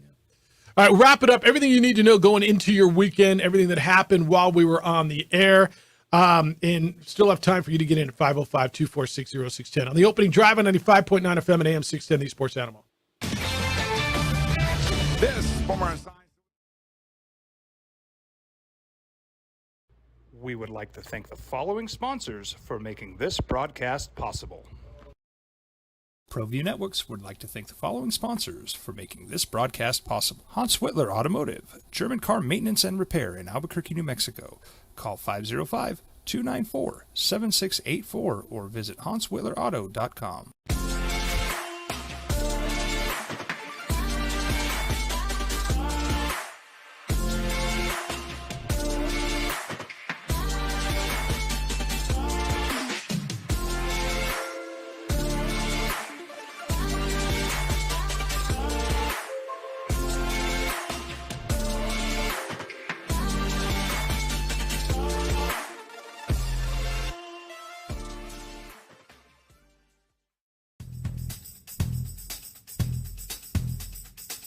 International Protective Services is a proud supporter of ProView Sports and New Mexico Youth Athletics. IPS provides residential and commercial security services in the Albuquerque metro area. For more info, please call 505-897-2420 or visit internationalprotectiveservice.com. Hi everyone, my name is Master Sergeant Jacob Groves. I am a Air Force Special Warfare Pararescueman. Air Force Special Warfare are proud supporters of ProView Network and New Mexico Youth Sports. Air Force Special Warfare operators are critical thinkers. They maintain a high level of fitness, they take initiative, and they don't quit. For more information on Air Force Special Warfare, contact me at the number listed below. U.S. Air Force Special Warfare are proud supporters of ProView Sports.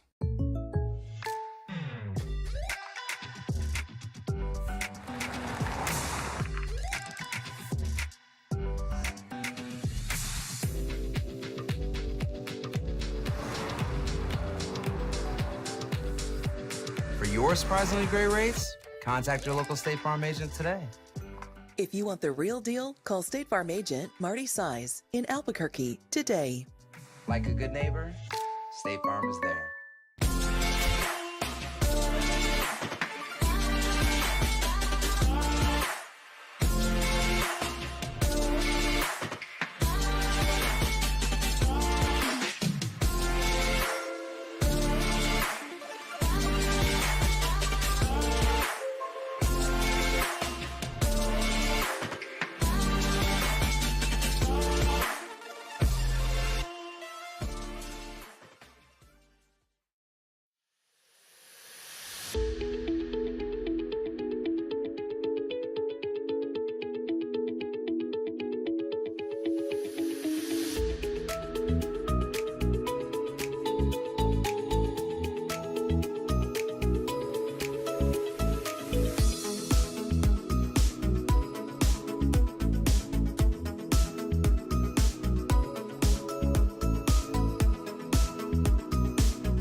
ProView Networks would like to thank the following sponsors for making this broadcast possible. Hans Whitler Automotive, German car maintenance and repair in Albuquerque, New Mexico. Call 505-294. Missed it. It'll be up wherever you get your podcasts. Go to our website, sportsanimalabq.com, and click on the opening drive. That'll be there as well. Really good stuff with Diego, who is obviously very candid. Has a chip on his shoulder. Look, man, he's a Borque kid, and who had to work for everything he got and was overlooked coming out of Volcano Vista, went the JUCO route, won a national championship in JUCO. A year ago, Gavin Frakes was the guy, the freshman from Oklahoma. He was a big, tall kid, and he started, if I'm not mistaken, Diego probably started opening day, and then Gavin Frakes came in, and they went back and forth, and Frakes started a few games. And then Diego won the job and won the hearts of Aggie fan, and became a freaking legend. I mean, I don't know how you describe legend. Aggie fan, you tell me if I'm wrong, but Diego Pavia, kid from New Mexico, granted from Albuquerque, New Mexico. They're okay with that. Fought through it. I mean, wouldn't you say in most people's lifetimes, most Aggie fans who are 50 or younger, that means all of them, 55 or younger, whatever it was, 1960. So what is that, 40 and 20? That's 63 years. So if you're 63 or younger, you've seen the Aggies in 2 bowl games. That guy won the job mid-year and took him to a bowl game and won a bowl game. Wouldn't you say he's a legend in Aggie football? 100%. Yeah. Diego Pavia is going to be a quarterback they talk about for forever. A long time. So forever. Remember the year Diego Pavia came off? Yeah. A New Mexico kid. Remember Jerry Kill? Were you at the, you know how they do those, the rallies, they bring Jerry Kill into town. Were you at the one, not this last year, but a year ago, out at the hotel right there on the Nativo Lodge? And Jerry Kill was saying, remember he said, we hope Diego wins because it's a great story, but it's an open competition. Like he would have loved for a New Mexico kid to become the New Mexico State quarterback. And it worked out perfectly. Text line says, wow, Jeff, that's another awesome interview with Diego, NMSU quarterback. You're on a good roll. That was cool. John in the 505. Appreciate you, John. Terry said, Golf Q is shooting your age. The least likely thing to happen. Props to Mr. Blackstone for his hole-in-one. Okay. It says, isn't Ryan Leaf a bigger bust than Jamarcus Russell was? After all, Ryan played and flamed out, whereas Jamarcus just failed to work at the QB position. They're both pretty big. Pretty big. There was a lot more Jamarcus Russell than just failing, too. Yeah. Yeah, maybe not to the Ryan Leaf level, but wasn't there some purple drank involved? Yeah, there was a lot there. Yeah, they're both bad, though. All right. Here's what you want to know as you go into your weekend. James Harden agrees that the 76ers relationship with he and the club is beyond repair. I don't know what it means, but that's what he says. Sam Howell has been named as of this morning the starting quarterback on opening day for the Washington Commanders. He will be their guy. Lobos Soccer opened up their season with a 1-1 draw against Texas Tech out of the Big 12 yesterday out of the Lobos Soccer Complex. Lobo football will hold a scrimmage tomorrow morning. And keep an eye on what's happening with the ACC in regards to a potential vote allowing Stanford and or Cal and or SMU into the ACC, which would trigger the next phase, which then would start to affect, I think, where UNM ends up and what happens to the Mountain West, right? Yes. I mean, and I would assume the trickle-down effect. And Oregon State, Washington State, what their athletic directors have said this week is they're just waiting to see what Stanford decides to do. Look, and I feel bad for both Scott Barnes at Oregon State and Pat Chun at Washington State. I know both of them peripherally. Scott was in the New Mexico Bowl years ago when he was at Utah State. I met Pat and spent a good part of a day on a golf course with him when he was at Florida Atlantic. And I see both of those gentlemen throughout the year, and I like them both. They're both really, really smart guys who are in really, really tough situations, right? What would you do if you were the AD at Oregon State or Washington State right now? You'd be working the phones every day. You'd be working everything you can, understanding that you're not the head of the snake, right? That whatever, Stanford's got it, whatever happens to Stanford now, right? First it was SC and UCLA. Then it was Oregon and Washington. Then it was the Four Corner schools. Now it's Stanford. And you're just waiting for everybody else to make a move before you actually are in a position that you get to dictate the next move. So I think they're both really good and smart athletic directors. Scott Barnes at Oregon State, Pat Shun at Washington State. But they're in tough spots, man.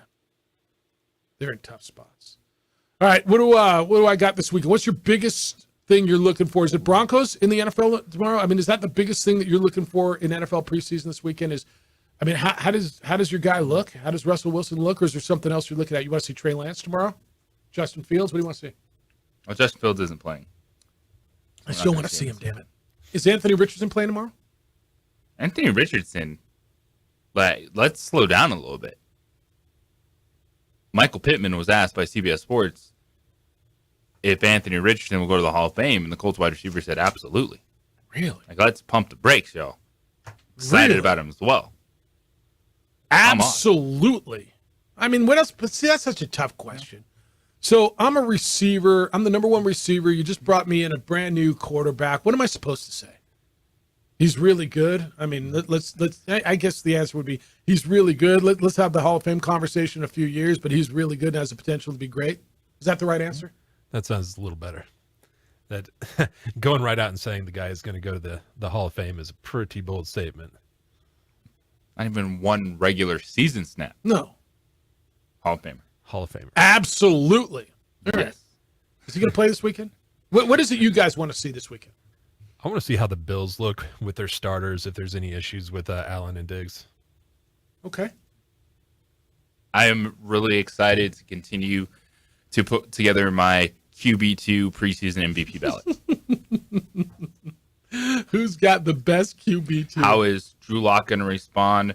Primetime matchup hosting the Dallas Cowboys. Can he push DTR? Because Dorian Thompson-Robinson, it's not just the games played, it's how he's looked in those games. Can someone else jump on my MVP ballot for preseason quarterbacks? So what would we call, if there was an MVP of the preseason, and I believe there should be, just if for nothing else, for fun, right? It's almost like Mr. Irrelevant when you name the last draft pick, the last guy picked in the draft.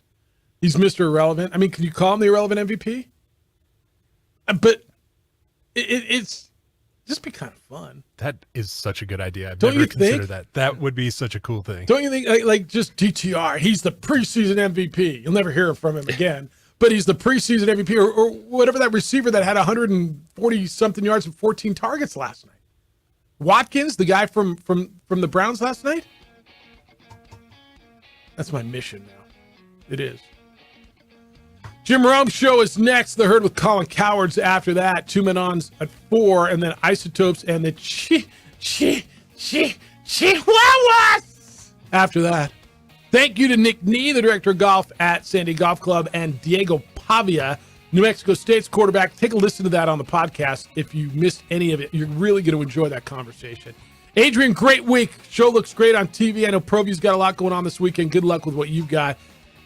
DC, great week coming off. Coming off an awards banquet on Friday to come back and perform like you did and up it even more. It's hard. Glad you're here. Great week. Big weekend for you? Huge weekend. Enjoy it. Be good to each other, please. Have a great, safe weekend. Be kind, loving, caring, and sharing. We will smell you on Monday.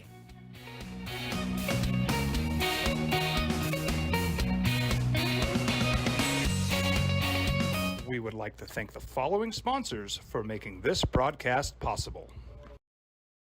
ProView Networks would like to thank the following sponsors for making this broadcast possible. Hans Whitler Automotive, German car maintenance and repair in Albuquerque, New Mexico.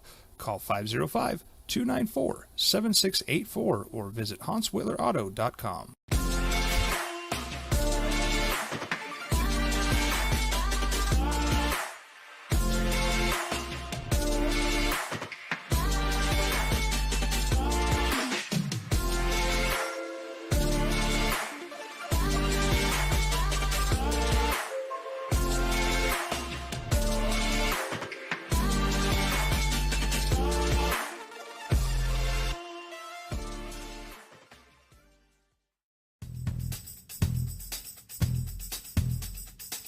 International Protective Services is a proud supporter of ProView Sports and New Mexico Youth Athletics. IPS provides residential and commercial security services in the Albuquerque metro area.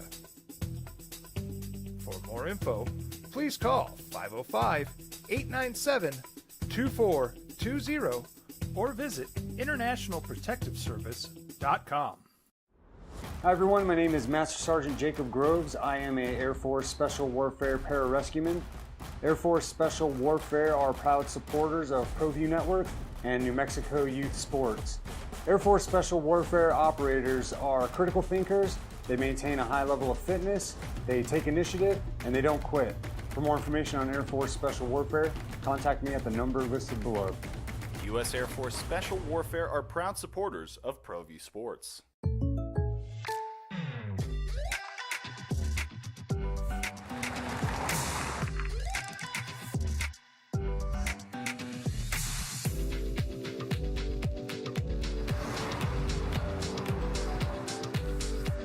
For your surprisingly great rates, contact your local State Farm agent today.